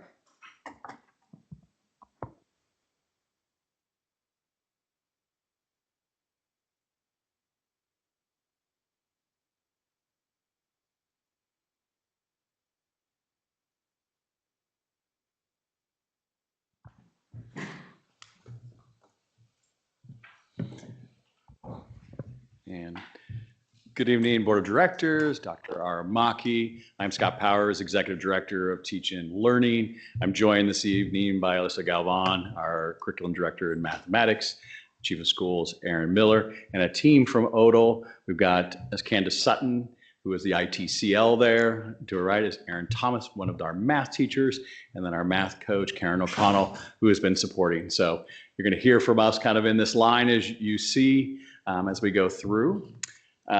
In the board report, make sure I've got this going and point in the right direction somewhere. I'm going to let you point and I'll keep talking. You can change the next slide. Really had an opportunity in the board report for you to see kind of, we laid out some data that we had gone through. We talked about what our theory of action was, and then our key improvement strategies. We're going to focus a lot tonight on those key improvement strategies and have parts of our team talk about Algebra 1 support and then those high quality instructional pieces. And I'll give just a little overview of where we were in the data analysis that kind of, I think, is a reason to celebrate in secondary mathematics. So if you go to the next slide. Thank you. So we looked at the interim assessments. So these interim assessments give us kind of a check as kids are going through. They are taking some standards-based, curriculum-aligned items that we're able to see that we know are key things that they need for the next units that they're moving on. And this year we saw some really strong improvements. We looking at IMT 1, typical 6th graders, Algebra 1, typically 8th grade, and then Algebra 2, our 10th grade. So you get a little sense and spectrum of our kind of 6-10 curriculum and work that kids are going through. What was really impressive in looking at these, and these are highlight pieces, and we're just going to do them as celebration, but we really saw the equitable access that kids had in that IMT 1 and looking across the curriculum. These are data points that we don't see on a regular basis. So seeing that there were very few students in the low across demographics was really important. We also look at our students that we serve through MLL and special ed, and we saw tremendous reductions in both those, not just in students in low, but students in that high range too. So to see that growth and the ability to really have full and depth and understanding of that. And then at Algebra 2, which typically happens at our high schools, just really celebrating that we saw growth across all of our schools, but I really want to call out my former school where I was principal of Sammamish, which just saw a tremendous amount of growth, right? And we know that that is a very racially diverse school. It has a higher percentage of MLL, special ed. So when that school is able to make these gains, we see that not only in the school as a whole, but across all those demographic populations. So really a place to celebrate in the kind of work that we are doing.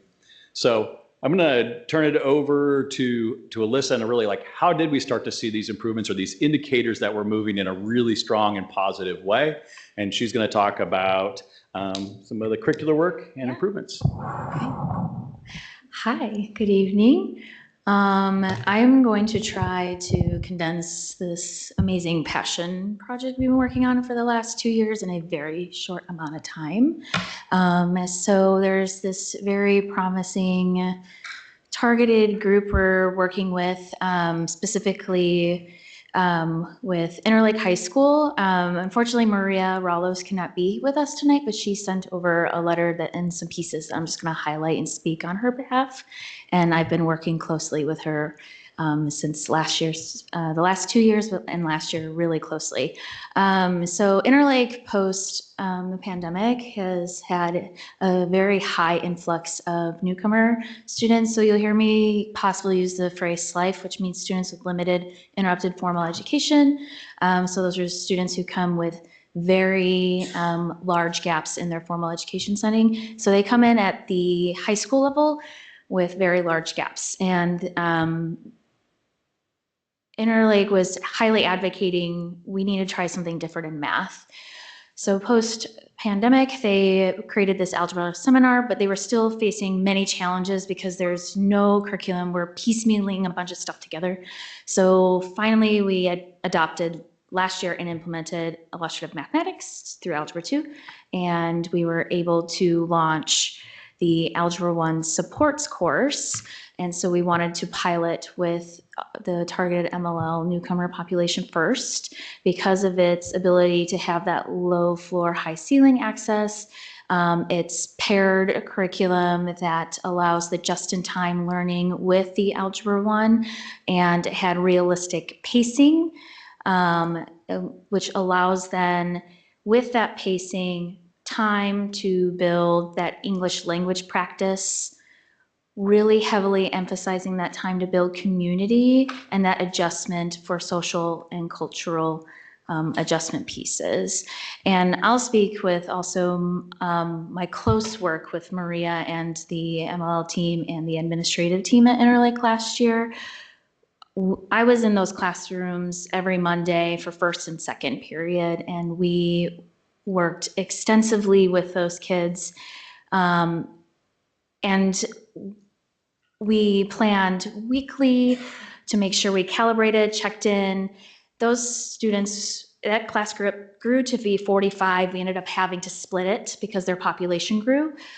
They were there every single day, and we're talking first and second period. And we were seeing them talk to each other with the math and socially, but with the math, they were provided materials in their native language. They eventually said, we want to work in the English books.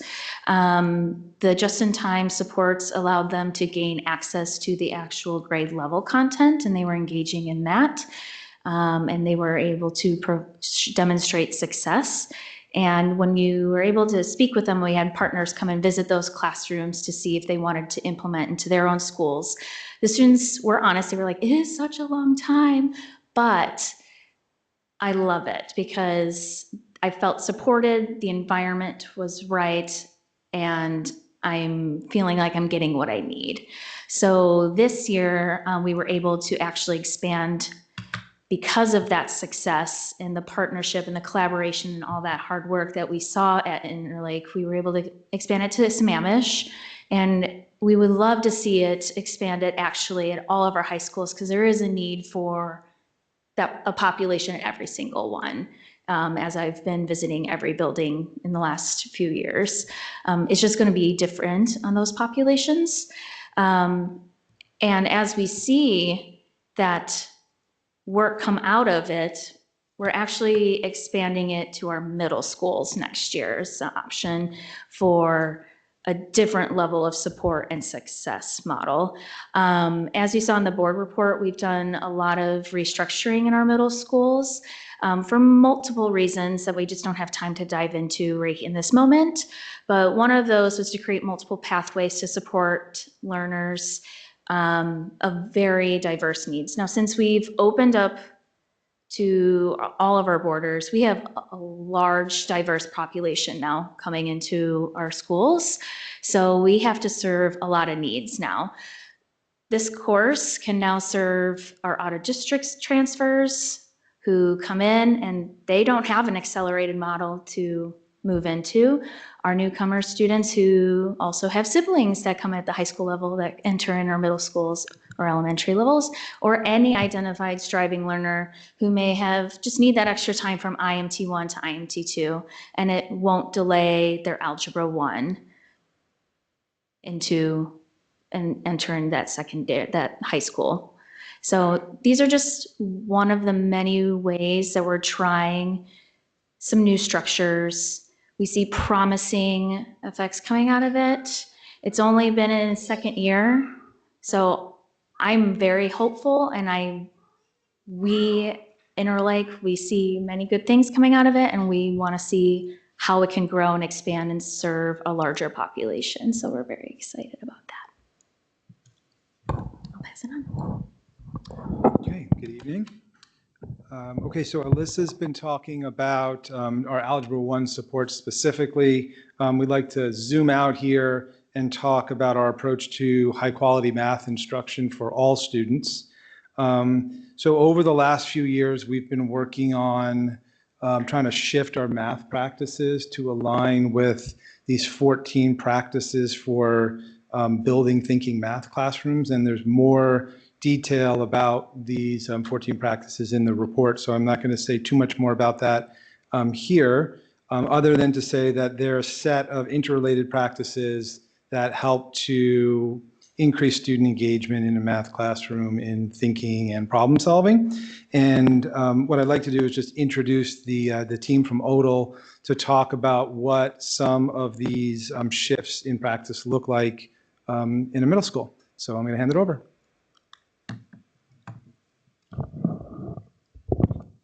Good evening. So I'm Candace Sutton. I'm the IT SAL at ODL. And one of the things that we have been working on this year within our professional development is focusing on the new Danielson framework for teaching and really putting a focus on the three major shifts that are taking place in Danielson. So defronted classrooms, metacognitive classrooms, and equitable student-to-student collaboration. These are also the focus of our professional development because they align really beautifully with our school improvement plan objectives. These objectives came out of some work with the racial equity and inclusion team last school year. We did empathy interviews with our most marginalized students and asked them questions to really deepen our understanding of our panorama data and better understand what students need or appreciate from their teachers that would really foster their engagement and their agency and ownership within the classroom and over their own learning.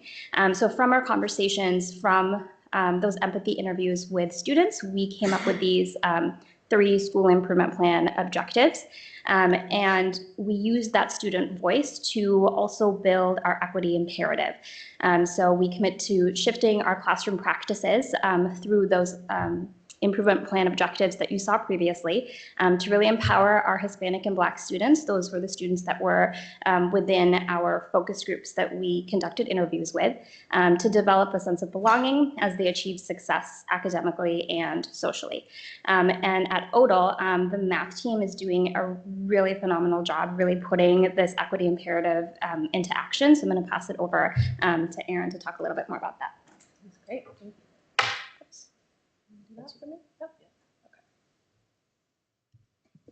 Hi, my name is Erin Thomas, and I have been teaching math at ODL for about 15 years.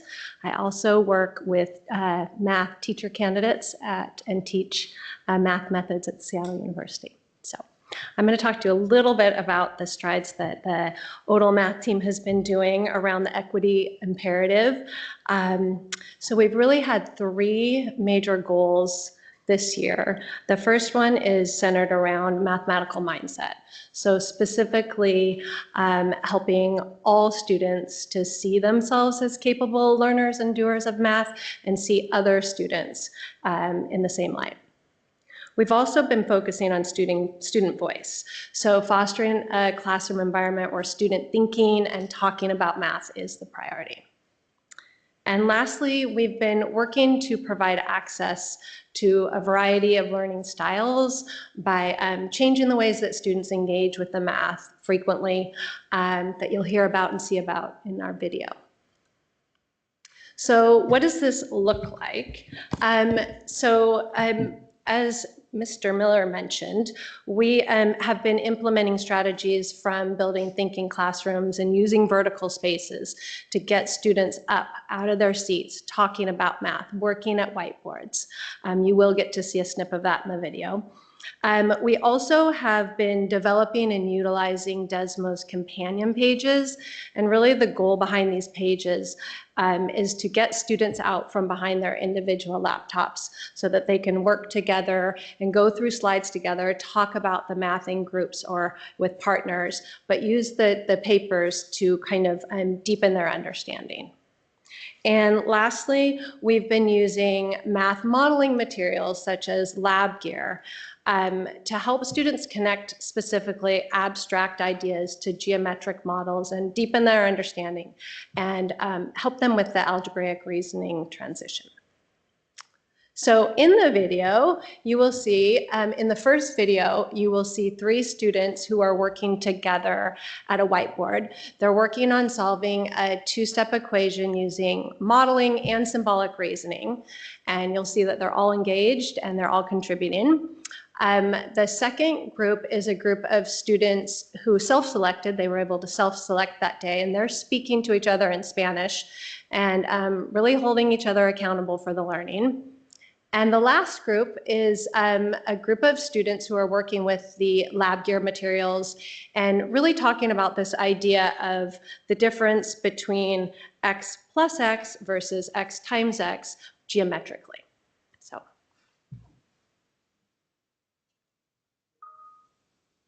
So yeah, so the video comes from Odal's IMT2 Gen Ed classes from the last couple months. And I think we're ready to go. I don't know how to click it. Do you? What? Oh.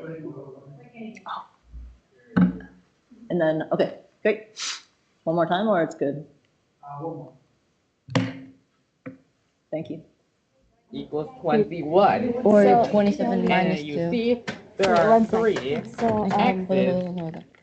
So we first would add 2 plus 2 plus 2, there's 1 x which should in be these 6. 3 circles. So 2 plus 2 plus 21 2 is divided 6. by 3 And is 7, we do which makes 27. x 7. Does everyone agree? Minus 6. 27, right? Yeah. 7 minus 6 is square. 21. 21. Yes, I did it. Oh, okay. Okay. 27 minus 6 is 21. And you do... We added these 3 2's together to get 6. And then we did 27 minus 6, which so then is the square would be 7. Yeah. and then I mean, divided it to by double 3, check, let's add it. So representing 7 plus 2 plus these circles 7 to get 7. plus 2 plus 7 plus 2. Should equal 21. If it does, it's right. Wait, let me do it. Should I do it? 27. Yeah. Yeah, it should equal 27 plus 2 plus... Está en ese, ¿verdad? Este es un X. Sí, ese es un X. Pero el X es como algo se suma a 3. ¿Qué suma 3? No, ¿qué? O sea, es 2 más... Es... 3, por ejemplo, más que... No, o sea, mira, 2 más X es el 3 y se pone de 9. ¿Qué será? Ay, no te entiendo, Lisa. 10. Ok. Creo que 10. Ok, mira, el X más el 2 es así, ¿verdad? Y tiene el 3 aquí. Básicamente es 3. ¿Cuántas 3? ¿Cuántas 3 de estas se hace para hacer 9? Calculadora, ¿te ocupas?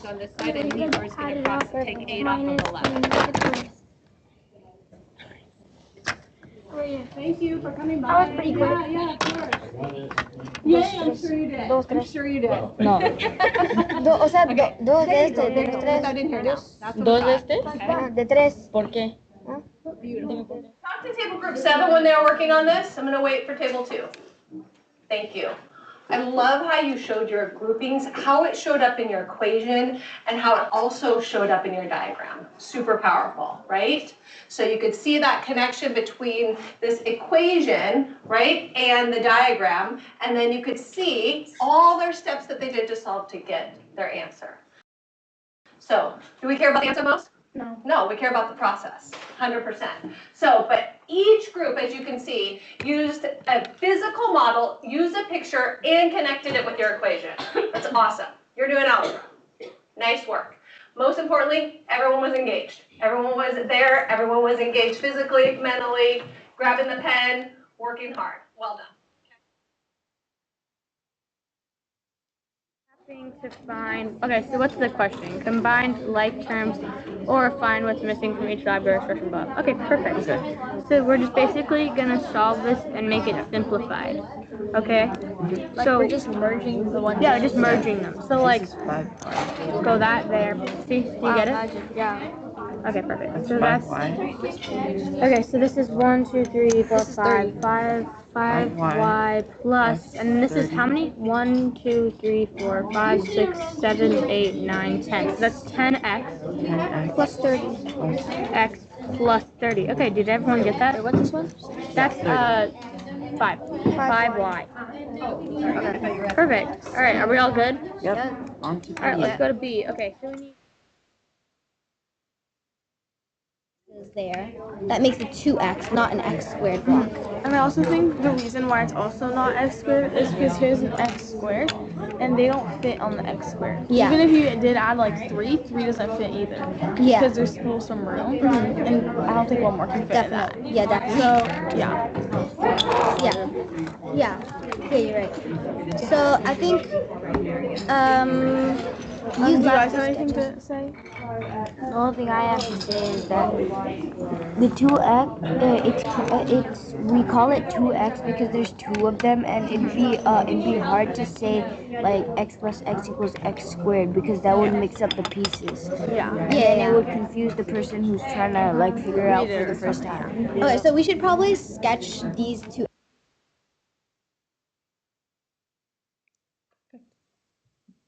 X's to show that they're both X's, and then like explain it.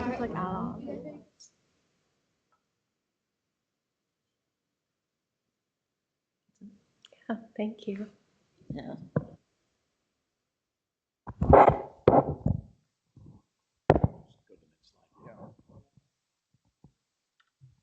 Yeah, I think that's it, right? Yeah, I think that's it. I mean, mainly we're trying to give you a sense for all these sort of abstract ideas around shifts in instruction and what it looks like in the classroom with our educators. And I think with that, that's what we're presenting for tonight. And so we're ready for questions and discussion. Okay. Who wants to go first? Okay. So the other group may have had the great presenters and presentations. You guys have the great report. I think that this is really impressive documentation of everything that you guys have been working towards. And I love seeing, like, in every category, everything seemed to be improving as I went through the report. And a lot of the disparities between different groups that we get used to seeing in every report are narrowing. And it's just awesome to see that. And it's a testament to the hard work you guys are doing in the classrooms and to the good work you guys are doing at the admin to help make sure they've got the support they need. So I really appreciated seeing that. It did raise some interesting questions. You know, the different pieces of the presentation just got me thinking about some interesting things. One of the things that made me wonder is, since we are trying to encourage out-of-district students to come to the district, how we're doing in assessing them and tracking them as they move through our classes as to whether they are able to rapidly catch up and get into the programs the way that we teach them, or if there are missed gaps in their education that we're still struggling to catch them up or identify. And so just how do we evaluate them? How do we bring them forward? I really love seeing the classroom example with the physical models and the examples. One of the things that I struggled with one of my own students coming out of the pandemic early on when they were at that same level was that they started to engage in what I called guess and check, which I felt the software tools kind of invited them to do.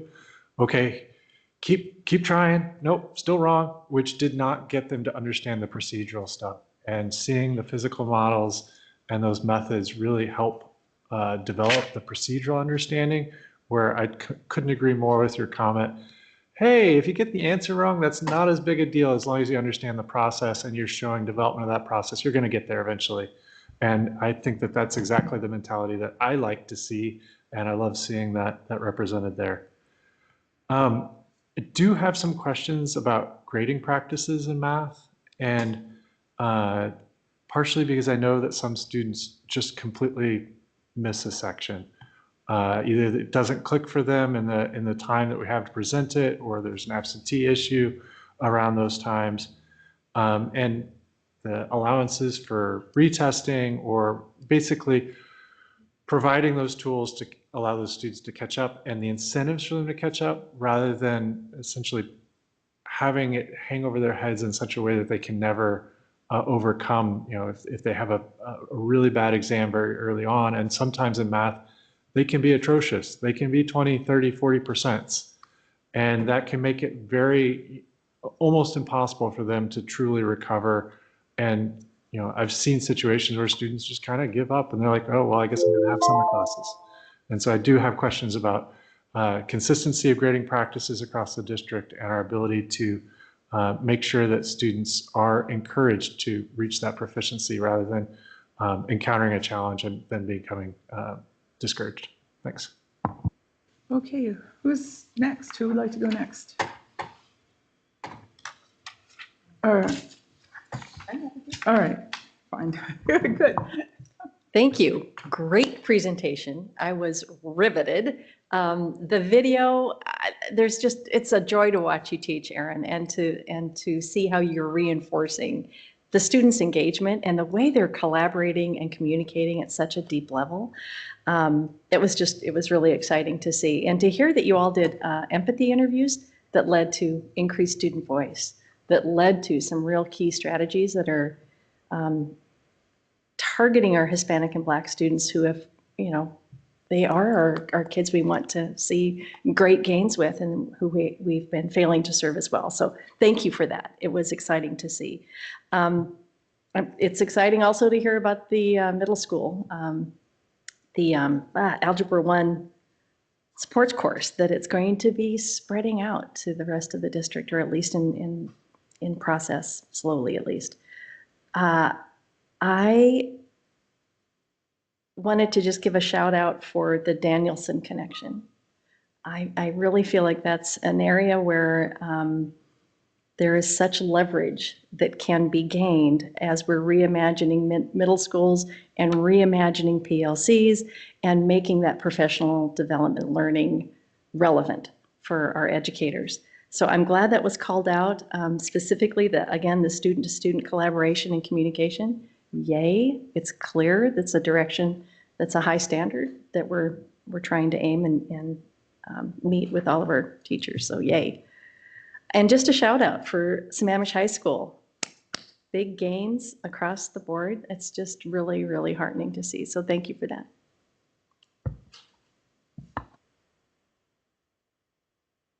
Who's next? All right. Okay, no, go ahead. So just thank you so much to this team and to all of our math educators who help to support all of our students. It's just really great to know that we're moving in the right direction here. Clearly we are, and this is one of our core fundamental, foundational areas of focus that we sorry, I'm a little nervous, that we have been intentional about improving, and so this is just really great to hear. It was mentioned in the report that Highland was exempt because their intervention strategies are more unique to the population of students that are in their school spaces, which, makes sense to me. I know that they were still in the early stages of understanding kind of what those outcomes are going to look like, which seems really reasonable. And I'm just curious to know how we were made aware that there was a need for a more unique plan in that space. So that was one of the questions that I had. And then the other thing that I'm curious about, we talked a lot about absenteeism in our school district and just across the nation, right? And how it's problematic across the nation. There's a lot of data that supports that, so I'm not questioning that. I think with regard to the relatively high absenteeism rates, you guys were really successful. And so I'm just wondering what if you had any thoughts around, what's unique about the work that you're doing here in spite of our high absenteeism rates, because these strategies really seem to show real promise of improvements in math outcomes. So I was just kind of curious about that. That's all. Thank you. Okay. Okay, well, I'll say kudos to you guys also. That was this is a great report to see the growth in all of our students. I do want to say, I put a little asterisk to the fact that you guys did empathy interview, because that was one of my questions I had in my mind, and the fact that you guys targeted to our students who are in most need. I appreciate that.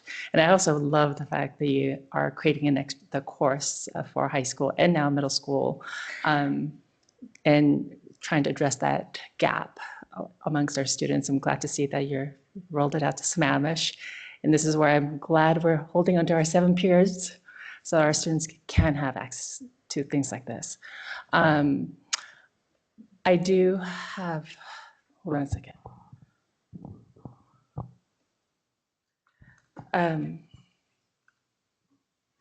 There was the slide on equity imperative. Was that done this year, or was that planning for next year? I wasn't quite sure if that was, I didn't have a clear understanding of that. And then, hold on a second. You guys answered so many of my questions I had wrote ahead of time, so now I have to see what you have not done.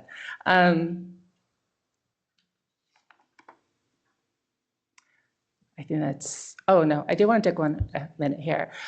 I want to say, take a minute to say thank you for all of our staff who have to learn new curriculum and become expert on it. It's a lot of extra. And times like this, it's compounding. And whether it's math or early literacy, and I wanted to say this earlier, but I ran out of time, is that putting that extra focus in the light on and saying, we're now watching you. I know that creates extra stress. And with that stress, I do appreciate and want to recognize the extra hard work that all of our staff is doing to make sure that you're utilizing the new tool, as well as trying to be creative and thinking outside the box to make it all work. And I think we all recognize that it takes time, but I do want to, double down on can you share what are you doing right with other teams to close that gap in all of our spaces. Thanks. Okay. All right, maybe I'll go. This Algebra 1 support course seems like a miracle. And I'm supposing that when you say lessons not reused, I think there was a very obvious point that I'm not entirely clear on, which is the sequence of how you land in the Algebra 1 support class. So you either were somehow identified as needing it, or you took 8th grade and you didn't do well. I mean, how do you land in this class? And then anyway, the fact that the lessons are not reused, so you're not being retaught something that and that must be really frustrating from the perspective of a kid to just be re-going over the same lessons and not getting them. I like seeing in the video how you use the manipulatives, you call them lab, whatever, but to really demonstrate that and get kids over that algebraic reasoning transition, which I think is really probably one of the biggest deals we have in math. Because I think, as I said before, my understanding is that not passing algebra reduces your life chances. I mean, it has historically, the way we set up high school and beyond. So I'm very encouraged about this. I'm already a fan of illustrative math, and I look forward to hearing about what you're going to do at Highland when you're ready to tell us. I think that's it. Maybe I'll make a comment, but then I'd love for the teachers, if you want to share just some of your thoughts about some of these questions. But I just have to say, in the video, one of my favorite parts, Aaron, is when you say, "I'm going to wait for table 2." I just instinctively sat up straight. I'm just like, you modeled, and I'm sort of teasing, but in that moment, you modeled like this kind of warm demander, because it's like, I'm waiting for table 2. Thank you. And then, but then you affirm them as mathematicians. Everybody's engaged. Everyone's moving around. Everyone got to use the pen. I mean, it was like, I was like, that's just like what everybody's dream is in a math class, is to see that. So I just want to say thank you for that. But so many good questions. And I think I'd love to hear you kind of share a couple of things just about some of the things that you heard, especially because like literacy, math is so important to us. And we have a lot of work that we want to do. And so we'd love to hear, this is your chance to kind of share your thoughts about what we are doing right in math, what we can do better. And then I'll have a closing comment after that. So I think a lot of things are working. The Desmos curriculum is a really interactive curriculum, and we've been working with it, like I alluded to, using the companion pages, because when students were first engaged in Desmos, we would find, especially after coming back from being at home during COVID, they were hiding kind of behind their laptops, and we had to find ways to get them talking about math and utilizing Desmos. And so that's how we created these companion pages, and then the laptop is used in the shared space, usually the students that has the most battery charge on their computer. And sometimes we'll even do groups of 4 and put them in tablet mode, but they're talking about the slides and they are conversing and deciding, but the slides are oftentimes, like I said, really interactive. So they can get their hands on it, they're talking, but then they have these opportunities to document their thinking on their paper. And teachers can be informed from the Desmos dashboard that the students can sign into with partners. And then also we have these papers, so we can come around the room and pull the papers to the center of the table and check in with students, check for understanding. We have, usually we'll say check in after slide 5 maybe, because that's a pivotal slide that has a key topic in it. So that gives us another checkpoint. And then it gives us a chance to deal with status in the group. So acknowledge a student who maybe has been perceived as having lower status, or showcase a strategy that somebody used, and really kind of pull them up and pull them in so that they're engaged. So we've really been working to use Desmos in a way that aligns with our goals. We've also been doing a tremendous amount of work with our amazing math coach, Karen O'Connell, around complex instruction strategies, which are strategies to deal with status and engagement in the classroom. And so coupled with kind of making these tweaks to Desmos and thinking about how we can create tasks aligned to Desmos that provide multiple entry points for all types of learners and get them engaged. And then again, along with what Aaron was mentioning, all these building thinking classroom strategies that are amazing. There's some really great strategies in there. And the idea is to get students away from mimicking behaviors, mimicking what a teacher is showing, and moving them into thinking behaviors, thinking about the math, challenging the math. And around mathematical mindset, the work that we've been doing there, I'm kind of bird dogging here, but we're finding that when students are feeling confident in the math classroom, they're more likely to engage. They're more likely to take risks. They're more likely to ask questions and be okay. Like when you saw the 3 students talking and one of the students was saying, I don't understand. That's exactly what I want him to say, right? Be okay saying that. I want you to say I don't understand. And it's great. Making mistakes is part of our learning process. So it was kind of a lot, but hopefully that answered. Please. Remember that when kids come to middle school, many of them, especially the ones who are, less well served, come with 7 years of being up to 7 years of feeling like they are not good at school or not good at math. And so putting kids in groups without doing anything to help the other students see how everyone is valuable and to help the students see how they themselves are valuable, we end up just like repeating this. It's just the status quo all over again, right?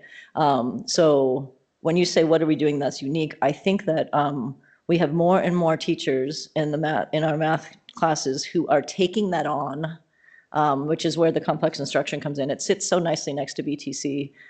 They're taking on that sociology problem, and they're saying, like, if I don't know how this kid is good at math yet, then it means I haven't given an assignment that has allowed that student's strength to show.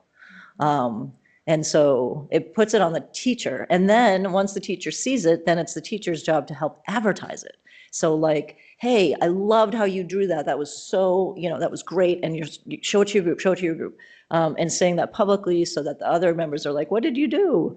That really helps. And then the kid is more likely to come the next day on time and then, like lean in and start up. So there's a lot of, I think we put people into groups and we don't think about it. But the sociology says that that is going to never do us any good, and unless we start helping students feel equal in the classroom. And they're not the same, so not equal. So what's the word that's not equal but is close? Equitable, I guess. But if students to feel valued, let's say that. If everyone feels valued, not in the same way and not the same, but not exactly in the same, as often, but they feel valued, then they know that at some point they are going to come to the table and they're going to be needed, and they are more likely to keep coming. So that's a big deal for us. I think it bears mentioning the comment that you made about the student who said, I don't understand, because that takes courage. And a lot of times the kid will just shake their head up and down and kind of back away and, hide the fact that they don't understand that answer. And to see them get pulled back in by their colleagues to find out how to do that, that shows that your classroom's working to me. And that was awesome to see. I felt that was worth calling out. And part of the video got cut off, but it was actually my favorite part where he started to try to hand the pen to somebody because he wasn't, and she said no, and held him accountable, and it was great. It was great.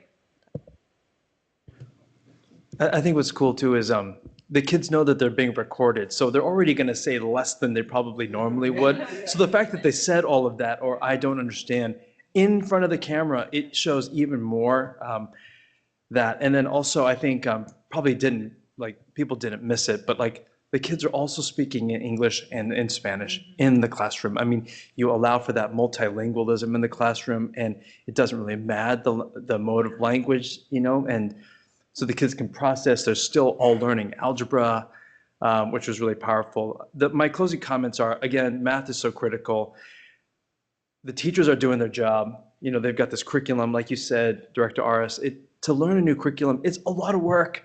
I mean, so they're doing their job. They're learning this curriculum, but then on top of that, the middle school level, this whole new pedagogy of kids getting up and moving. I mean, when you're trying to control a bunch of middle school kids, getting up and moving is not a safe thing for a teacher to do.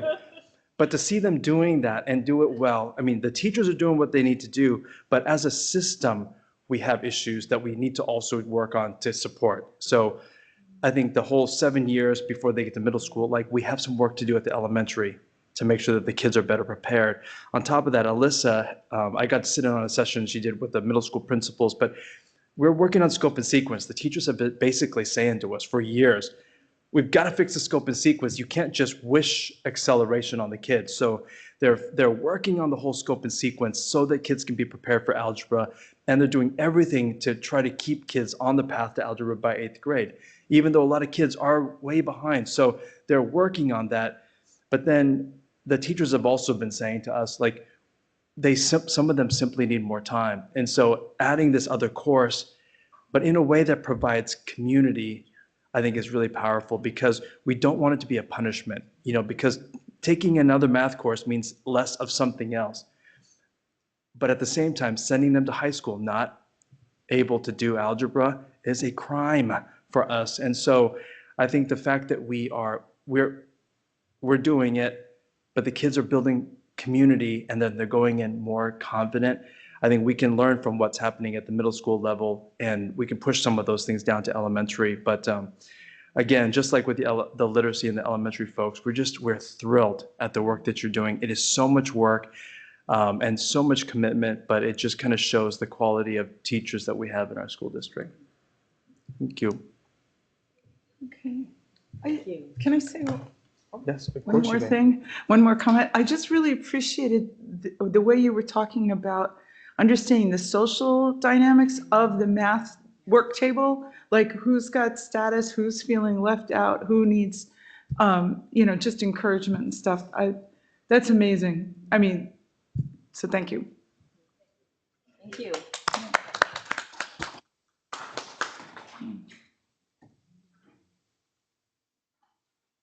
Okay, now, where are we? Board business, facilities update.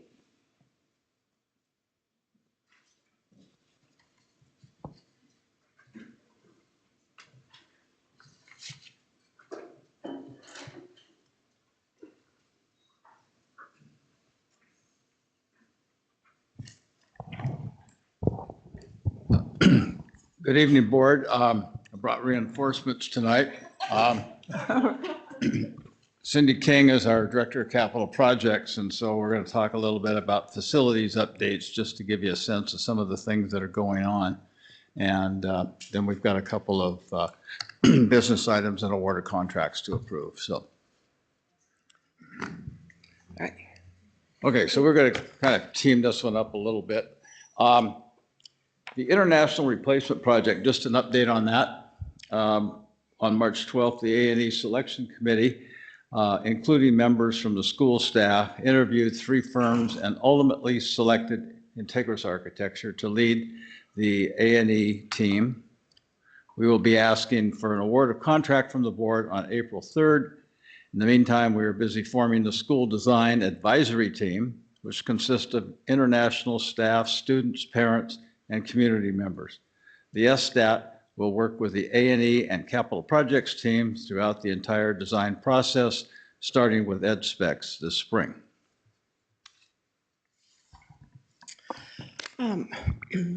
We've also made the decision to move forward with some improvements at Interlake campus.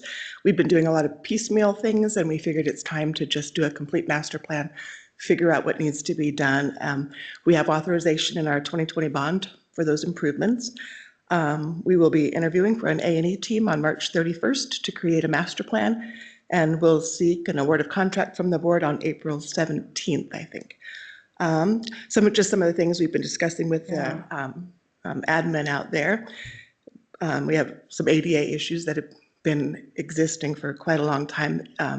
No wheelchair access to the existing CTE wing or upper interior access. They have to leave the building and use an exterior ramp and come back into the building. Security entry vestibule, a few more admin office space, along with a new security vestibule that they need there. Oh, I already said that one. Addition of a new classroom wing to replace the existing portables. We'd like to get rid of the whole portable city out there.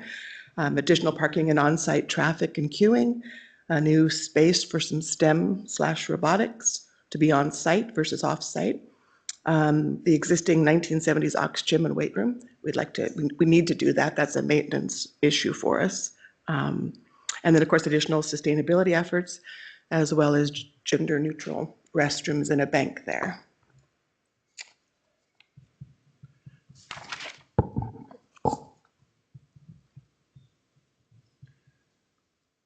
Now an update on the big picture project, which is getting ready to start in the next month or two at Eastgate Elementary. And we're just giving you a little bit of a heads up on this thing right now, and not to get too critical on things, but in December of 2023, we were assured by the city that the land use process and permits would take 12 months and would be complete in March of 2025. We brought the contractor on board in December of 24 to start early procurement procurement of long lead items.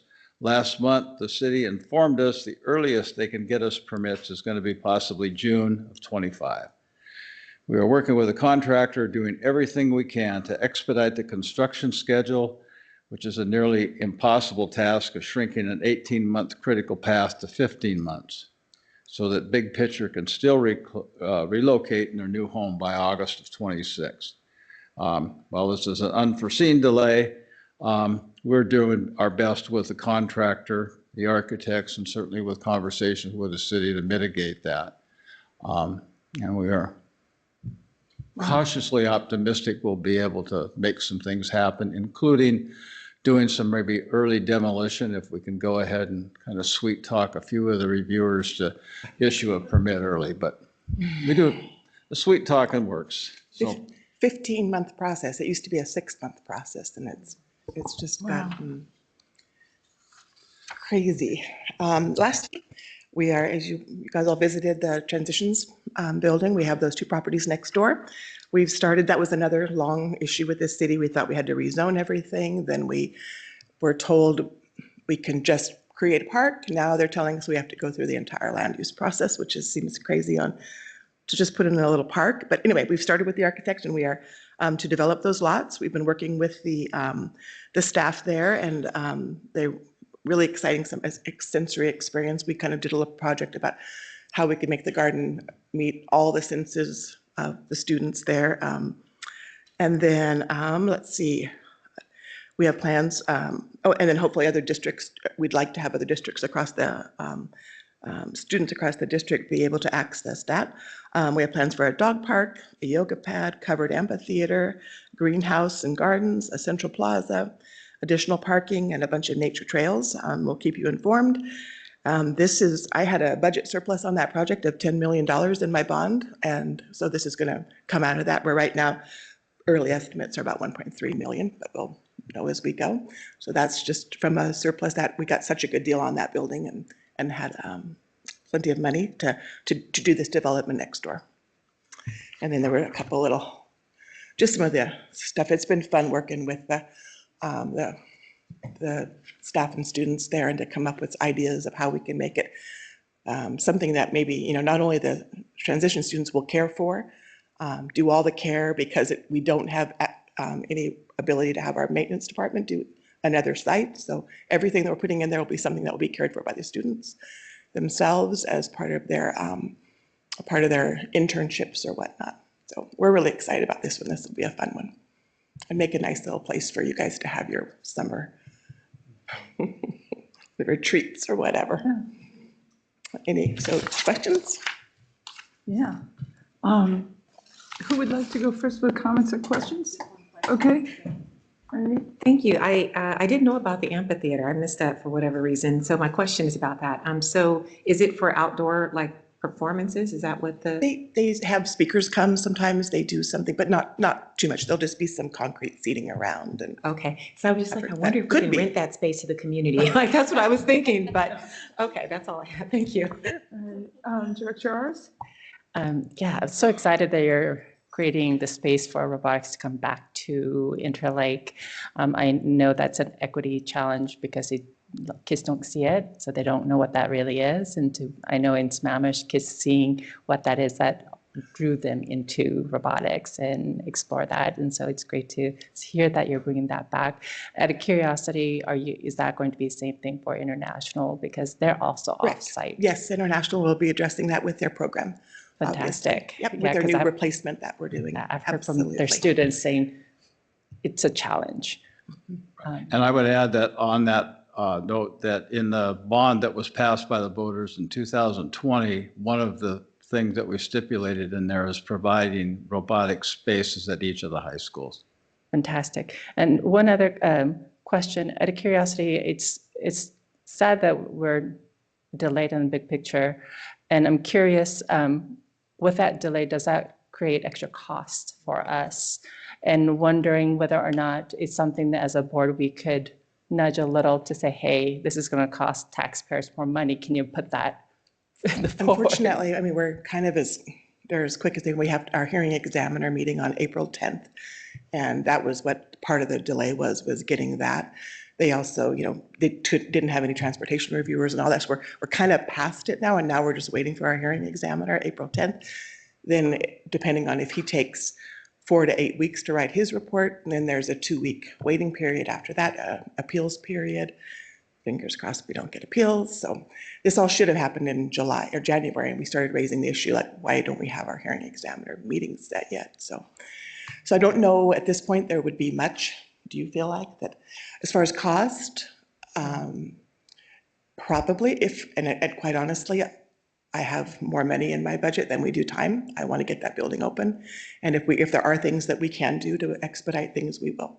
And I have the funds. We got a really great bid price on the building. And but obviously there's only so much you can do too. But the problem we're having right now is that our contractor doesn't even, he was supposed to start demo this week. And so now that demo guy, he's going to move on to the next job and then try to get them back and get everybody back when we need them. They're already going to be moved on to other jobs. So that's what we're a little frightened about, but doing all we can. And we have a great contractor who's performed miracles for us many times. So we also have tariffs now, that 25% tariff from our steel from Canada, which is going to be additional cost. That's why I was wondering the time delay and with. And it could get worse. They're talking 50%. What is do you know what the rationale of why it's going from 6 months to 15 months? None. They are short-staffed since COVID. It has just become more difficult. The excuses were, they all still work from home is my personal, I wish they'd all come back to the office. But reviewers, we had a transportation reviewer who left. And then next reviewer went on paternity leave and it just sat idle and they didn't move it along. We used to have Tony, then she moved up higher, then we got Letitia, she moved up higher, so we had a brand new person that, their very first project, and they took responsibility and were very apologetic, but it's just a matter of, sorries don't do us much good at this point, but we're doing all we can. Thanks. Yeah. Okay. We'll keep you apprised of the status on that too. Director Block? Yeah, I don't want to pile on because you've already given an extensive response, but it's not okay. And it's not you guys. We need to figure out the way to engage with them properly. I know with the hearing examiner, they have a statutory amount of time, but there are incentives maybe that the city could offer for them to provide that more quickly. And I want to make sure that as we bring the next projects, the big picture that are the transitions, international and interlake, that they're giving us better predictability, first of all, and meeting the schedule expectations that are set at the outset. That's just not okay, and it's costing us a lot of money. And putting at risk opening that building on time, which I know a lot of families are hoping and expecting to see. Absolutely. So I really appreciate that. And I want to know if there's anything we can do. I work professionally in permitting, so I know that side of it. But we've been trying to get our permits. It should have been a 2 to 3 week process for getting our solar panels on Interlake, and it's been 6 months. We just can't get anywhere on anything. We're trying to engage directly with the city at a higher level, and I would like to bring this issue to them. If you can give us a more comprehensive list of the issues you're having on this, then hopefully we can bring at least that attention from a top-down perspective. It sounds like you've done everything you can to bring it from the bottom up. Appreciate that. Okay. My question was answered. I was really curious about the potential materials cost overrun if there were tariffs. So you kind of addressed that with we don't know, right? We don't know what we don't know. So thank you. I'll go. I'll say thank you for the ADA access at Interlake. I hate to think that for years we had people having to go outside and get rained on. I would like to ask about the dog park, like why and what and what about Dr. dogs? Aramaki about the dog park. And we got some feedback today that, Jen is super excited about it. Dr. Aramaki, I think. Is this for? Most of the staff isn't because they're going to be, so it may not happen. No, We'll because see. But it might be for like used pets in therapy and stuff. It's actually the start of potentially working toward the program. As the mother of a child who's severely allergic to these pets, the dogs are invading everywhere and there's like no safe spaces anymore to be away from the pets. So I think it was, they thought it was an opportunity for students. Okay. Well, you'll work with balance dogs and all, but those that's, things. we'll build it if that's what they want. Okay. And then I just think now we're assigning our transitions kid to clean up poop. I don't know. Yes. I don't know about that, but anyway, so I'll just question the dog park, but I'll leave that to you all. But I will second this thing that we should be a priority for the city. I mean, we are pulling money from the same tax base that they are, and then just to have them waste that money with these delays. And I know I heard years ago that they shuffle the private projects to the top of the pile and us to the bottom. And that just seems exactly opposite of what it should be. So I hope that we can empower our liaison to probably talk to them a little more politely than I might at this point. But yes, I really do think, I understand the short, they're probably not maliciously doing this, but it's affecting They do have staff issues. They've had trouble keeping people. And yeah, since COVID, it's been a difficult, I'd understand for them as well, but we're struggling. Well, one of the things that we have hit them with, we've talked to them about, is that since 2002, when we started selling bonds and building schools, we were cranking out one elementary school every year, in some cases two. And during the downturn of 2007, 8, 9 in there, we were still taking care of them by having our projects come through, because we had guaranteed funding to do projects.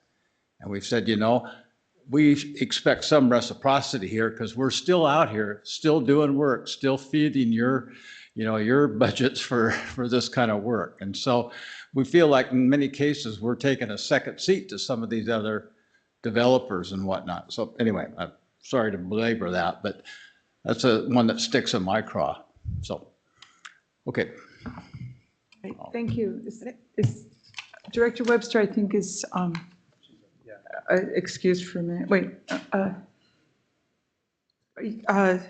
Would you like an opportunity to speak, or would you like to pass? Okay. All right.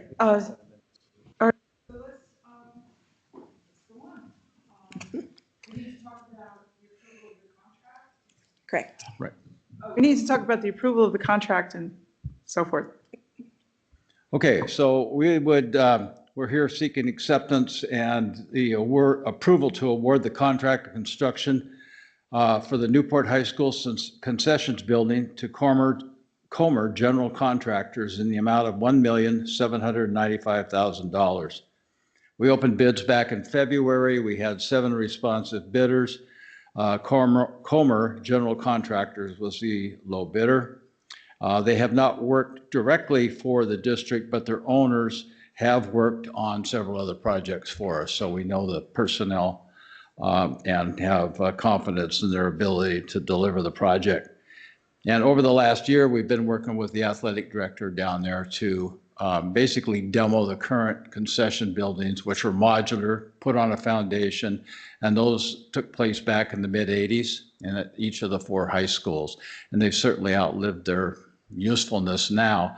And so we're using the same footprint, so we save the carbon on that, as well as be able to reutilize the foundation. So it's going to be on the same footprint, same square footage, just reconfigured, and then again, more attention to restrooms and other amenities that are much more important now.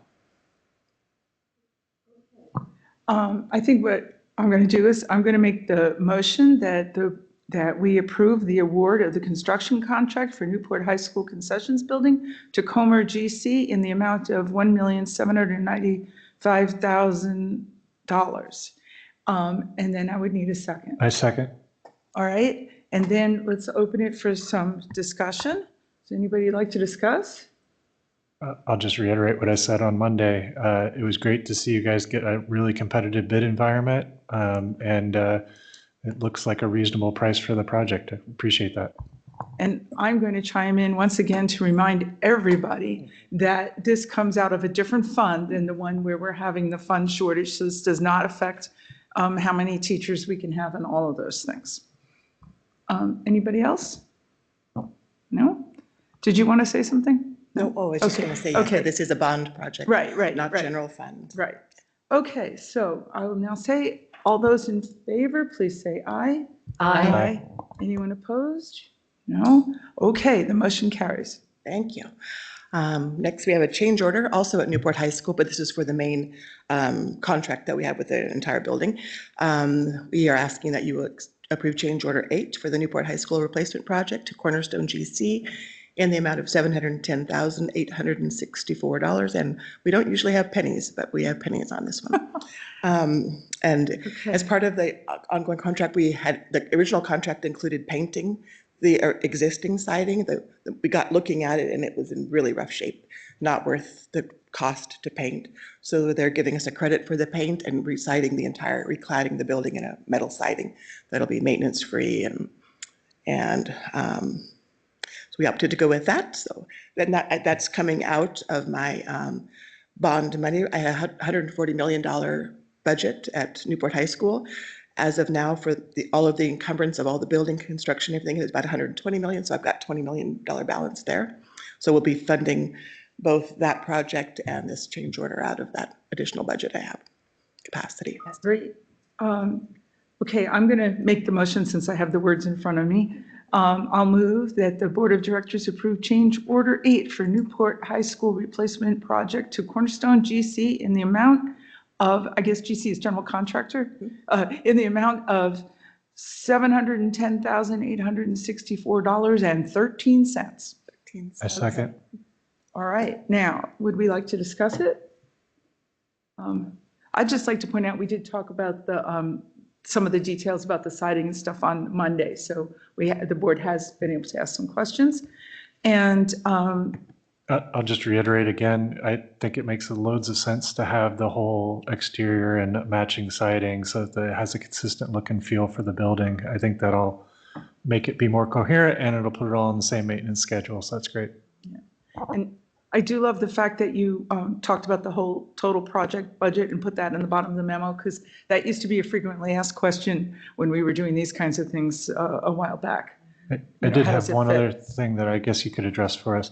So I know you have a contingency when you start a project. You have like, here's the amount that we think it's going to cost, and we've got a contingency. And I think that this $19-20 million is you're eating into that contingency, but the project's almost done at this point. Correct. That includes the Can you whole, just all talk of the through what construction. happens with that contingency if you don't spend it?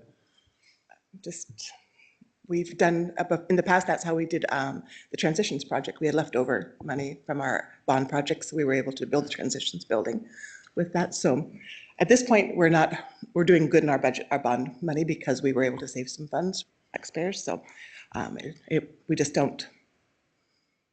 Any remaining funds gets moved to the right into the next project that's coming up. So we are able to keep that, and that's how we've been able to do more with less. So it keeps us from needing to go back and ask for another bond in the future and things like that.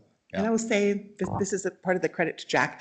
Most school districts now, our buildings are costing so much more. They do GCCMs, design builds, and they're very expensive. And because we've had Jack for forever, we've been able to stick with hard bids, and we get the best price for a bang, and I think in the whole district, because we have so many contractors that aggressively bid our jobs because they love working with the Bellevue School District, and it's, we see 300 million one of the school districts around is spending on a high school, and I mean, it's insane. And it's GCCM, we think, but not too many stick with hard bid, and we're able to do that. I just, like I said, I give credit to Jack for the 20 years we've been doing this. And great. Thank you very much. I hope we don't have to spend our excess on tariffs. Yeah, I do want to make a comment. I do want to say thank you for all the work that you've been rebuilding. It's nice to know that we've been ahead of the curve in with all the excess costs that's really accruing for a lot of our district in Washington. And I'm hearing from Cindy, Jack, you're not allowed to retire. Exactly. We've got to get through the rest. We need to get through the ESD building, and then he can, our last bond project. Any further comments from the board? Okay, let me say, if all those in favor would please say aye. Aye. No one's opposed, and so that means that the motion carries. Okay, thank you very much. All right, so we are now on to potential director discussion, although we are aware we're having a very long meeting, but let's open that up for anybody who would like to raise their hand.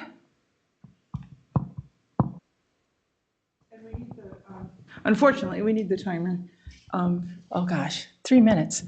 Okay, I'll try to go through it fast here.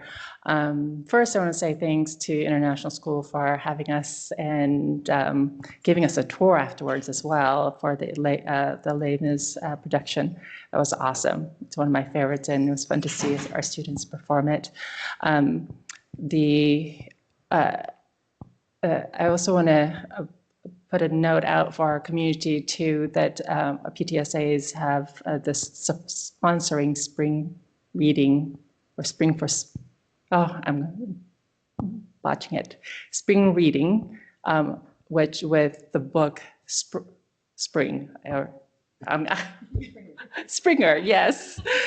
I had a chance to attend their a book discussion, or the author discussion, and they, I believe, have another one on the 25th. So if people want to attend, check out the council, PTSA Council website on that. And also they're doing book drive, so gently used books. So if you have gently used books that you want to donate to schools, that would be good. I got a nudge from one of our community members that City Council is, or our city, Bellevue City, is having a survey out there. It's Vision Zero, and very few, actually only 2 at that point, students have engaged that survey, and it's all about safety and what we as a community prioritize as safety. And it would be great if we could somehow share this information with our students so they could participate and share, because I know it is important. You know, we talk about safe routes to school, and I think this would be an opportunity for our students and parents to weigh in and prioritize our students' needs. If we could somehow share that with through social media, that would be great. The WASDA positions are something that we need to think about as a board. If there's anything that you feel that we need to prioritize as the board directors for Washington State, if you have some ideas and thoughts, please send it my way. The deadline's coming up in April. There are 2 town halls this coming weekend for our legislators, for the 48th and 42nd. The 41st, sorry, 40. Oh, yes. 41st is having theirs on Saturday, the 22nd, at Bellevue College, and the 48th is having it on Sunday, the 23rd, at 2:30 to 3:30. So if you know, people, if you want to advocate more and listen to what they're doing, where they are at, it's an opportunity for us to engage and talk with our legislators. I did it. Who's next? Okay. So I want to recognize Director Rogan and your stepping down announcement last week. Really appreciate your service over the past year. Also want to remind everybody that there's an open recruitment out there for candidates for that position. I know people have a lot of questions. It can be really intimidating to see this group sitting up here. We're not that scary. Give us a call, talk to current or former board directors to understand what the commitment is and what the role entails and what the opportunities are to do that. I know all of us would be willing to talk with potential candidates and just to help them understand what the role entails. And so I hope we can do that.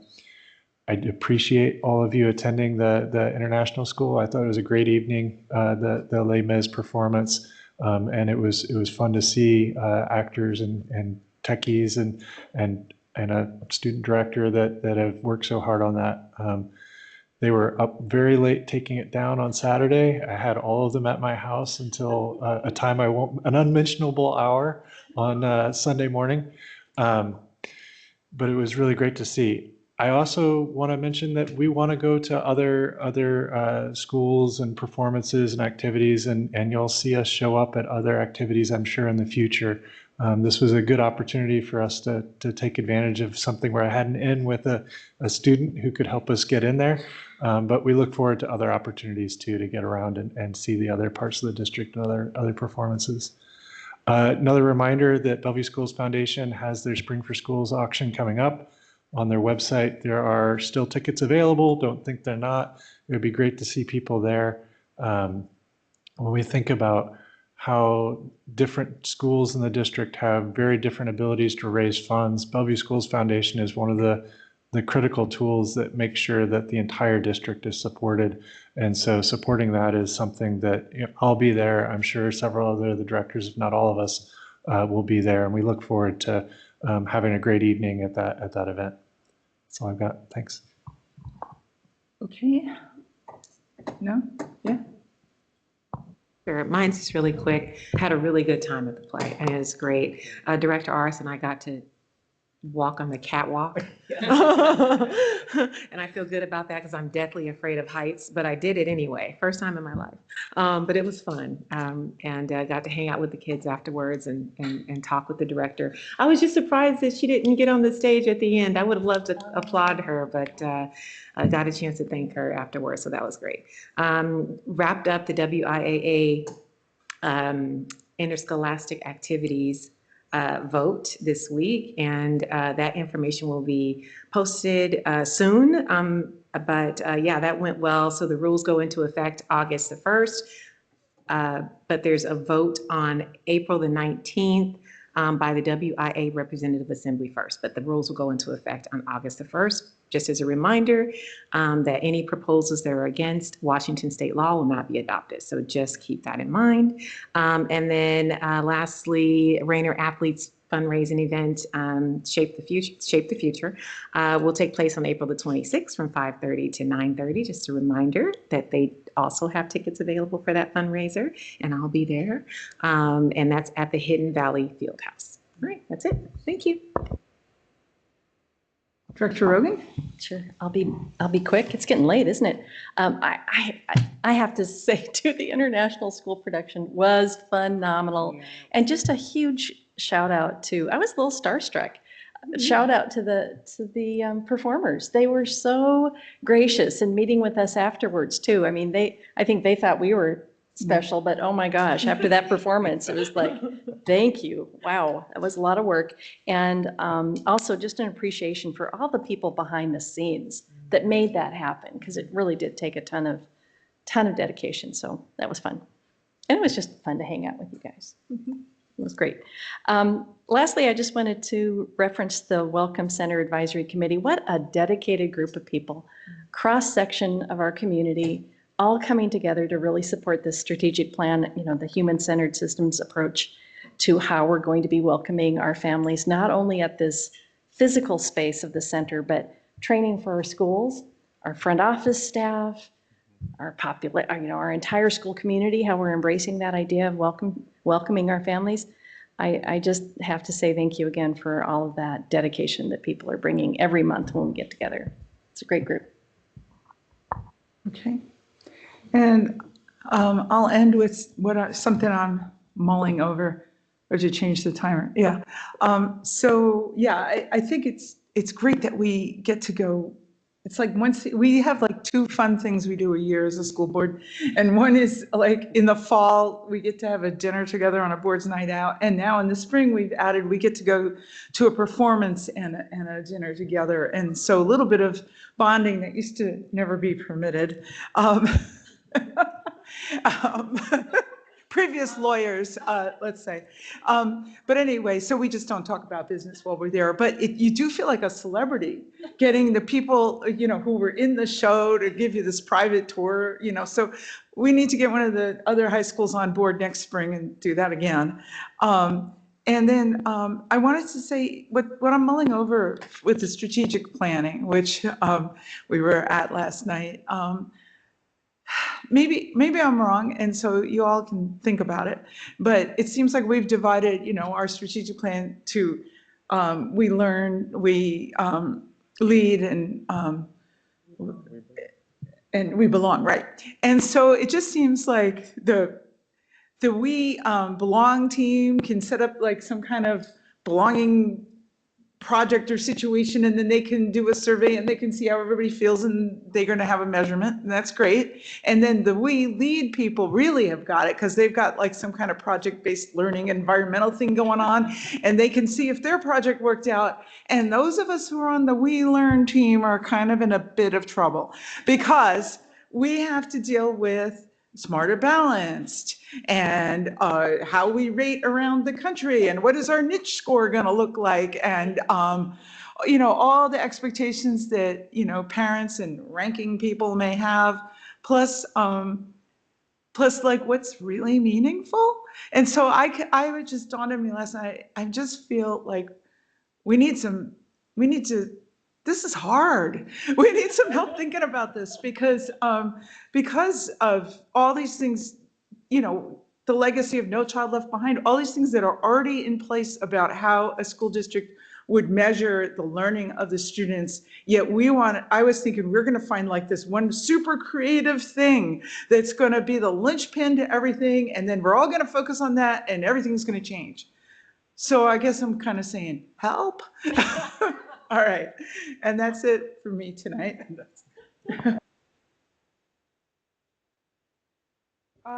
That was a nice way to end. Thank you. Help. Yeah. Seriously, if somebody has any ideas, send them to board@bsd405.org.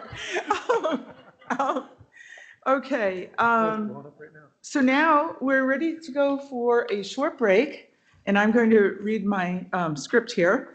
After a short break, the board will go into executive session to discuss the following. 1, the performance of a public employee. 2, we will be considering the minimum price at which real estate will be offered for sale or lease when public knowledge regarding such consideration would cause a likelihood of decreased price. However, final action selling or leasing public property shall be taken in a meeting open to the public. And 3, we're going to have an update on litigation or potential litigation. So that is a full agenda. We expect that we may be able to adjourn after all of that at 8:15. All right, so now we're going for our break, and we will be in the other room doing that starting at 7. Oh, it is 7. 7:30.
And this is.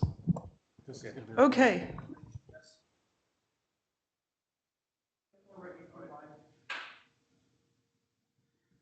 I'll wait for him. Okay. The board has just come out of executive session in order to take action on an item in public. And to that end, I'm going to move that the board authorize the district's executive director of facilities and operations to list parcel number 222-405-9024, an approximately 10.11 acre wooded site that is surrounded by the Westwood Highlands Division 2 subdivision to the northwest and south, and Forest Park Meadow to the east, for sale consistent with a recently completed feasibility study by land development consultants and an appraisal that has been completed by ABA valuation. May I have a second? Second. All right, would people like to discuss this? I think it's good to put on record why we have approved to, Sure. or why we're moving forward on this as for sale, knowing that it is not feasible to build anything that is usable for, we can't put a school, we can't put any kind of facility that would be of benefit since it's on a steep incline slope. Yeah, I'll just mention that I've visited the site. I've walked through the site. It's currently forested, but it is inappropriate for use for school purposes. Based on everything we can see, there's no good access to it. It's too steep. And there is not demand for a school site at that location today. And my understanding is a little leftover parcel somewhere in the Somerset neighborhood that you literally can't put a school on. And we've owned it since somewhere like in the 1960s or something. It's been on the books for a really long time, and we just don't have a use for it. I believe that there is also, another factor is that if we're looking to build a school, we have other lots on the south end that we could access and develop if we need to put another school on the south end. Anybody else? No? Okay. With that said, I'm going to say everybody who approves this motion, please say aye. Aye. Nobody's opposed, so the motion carries. And now the board is adjourned for March 20th at 8:23.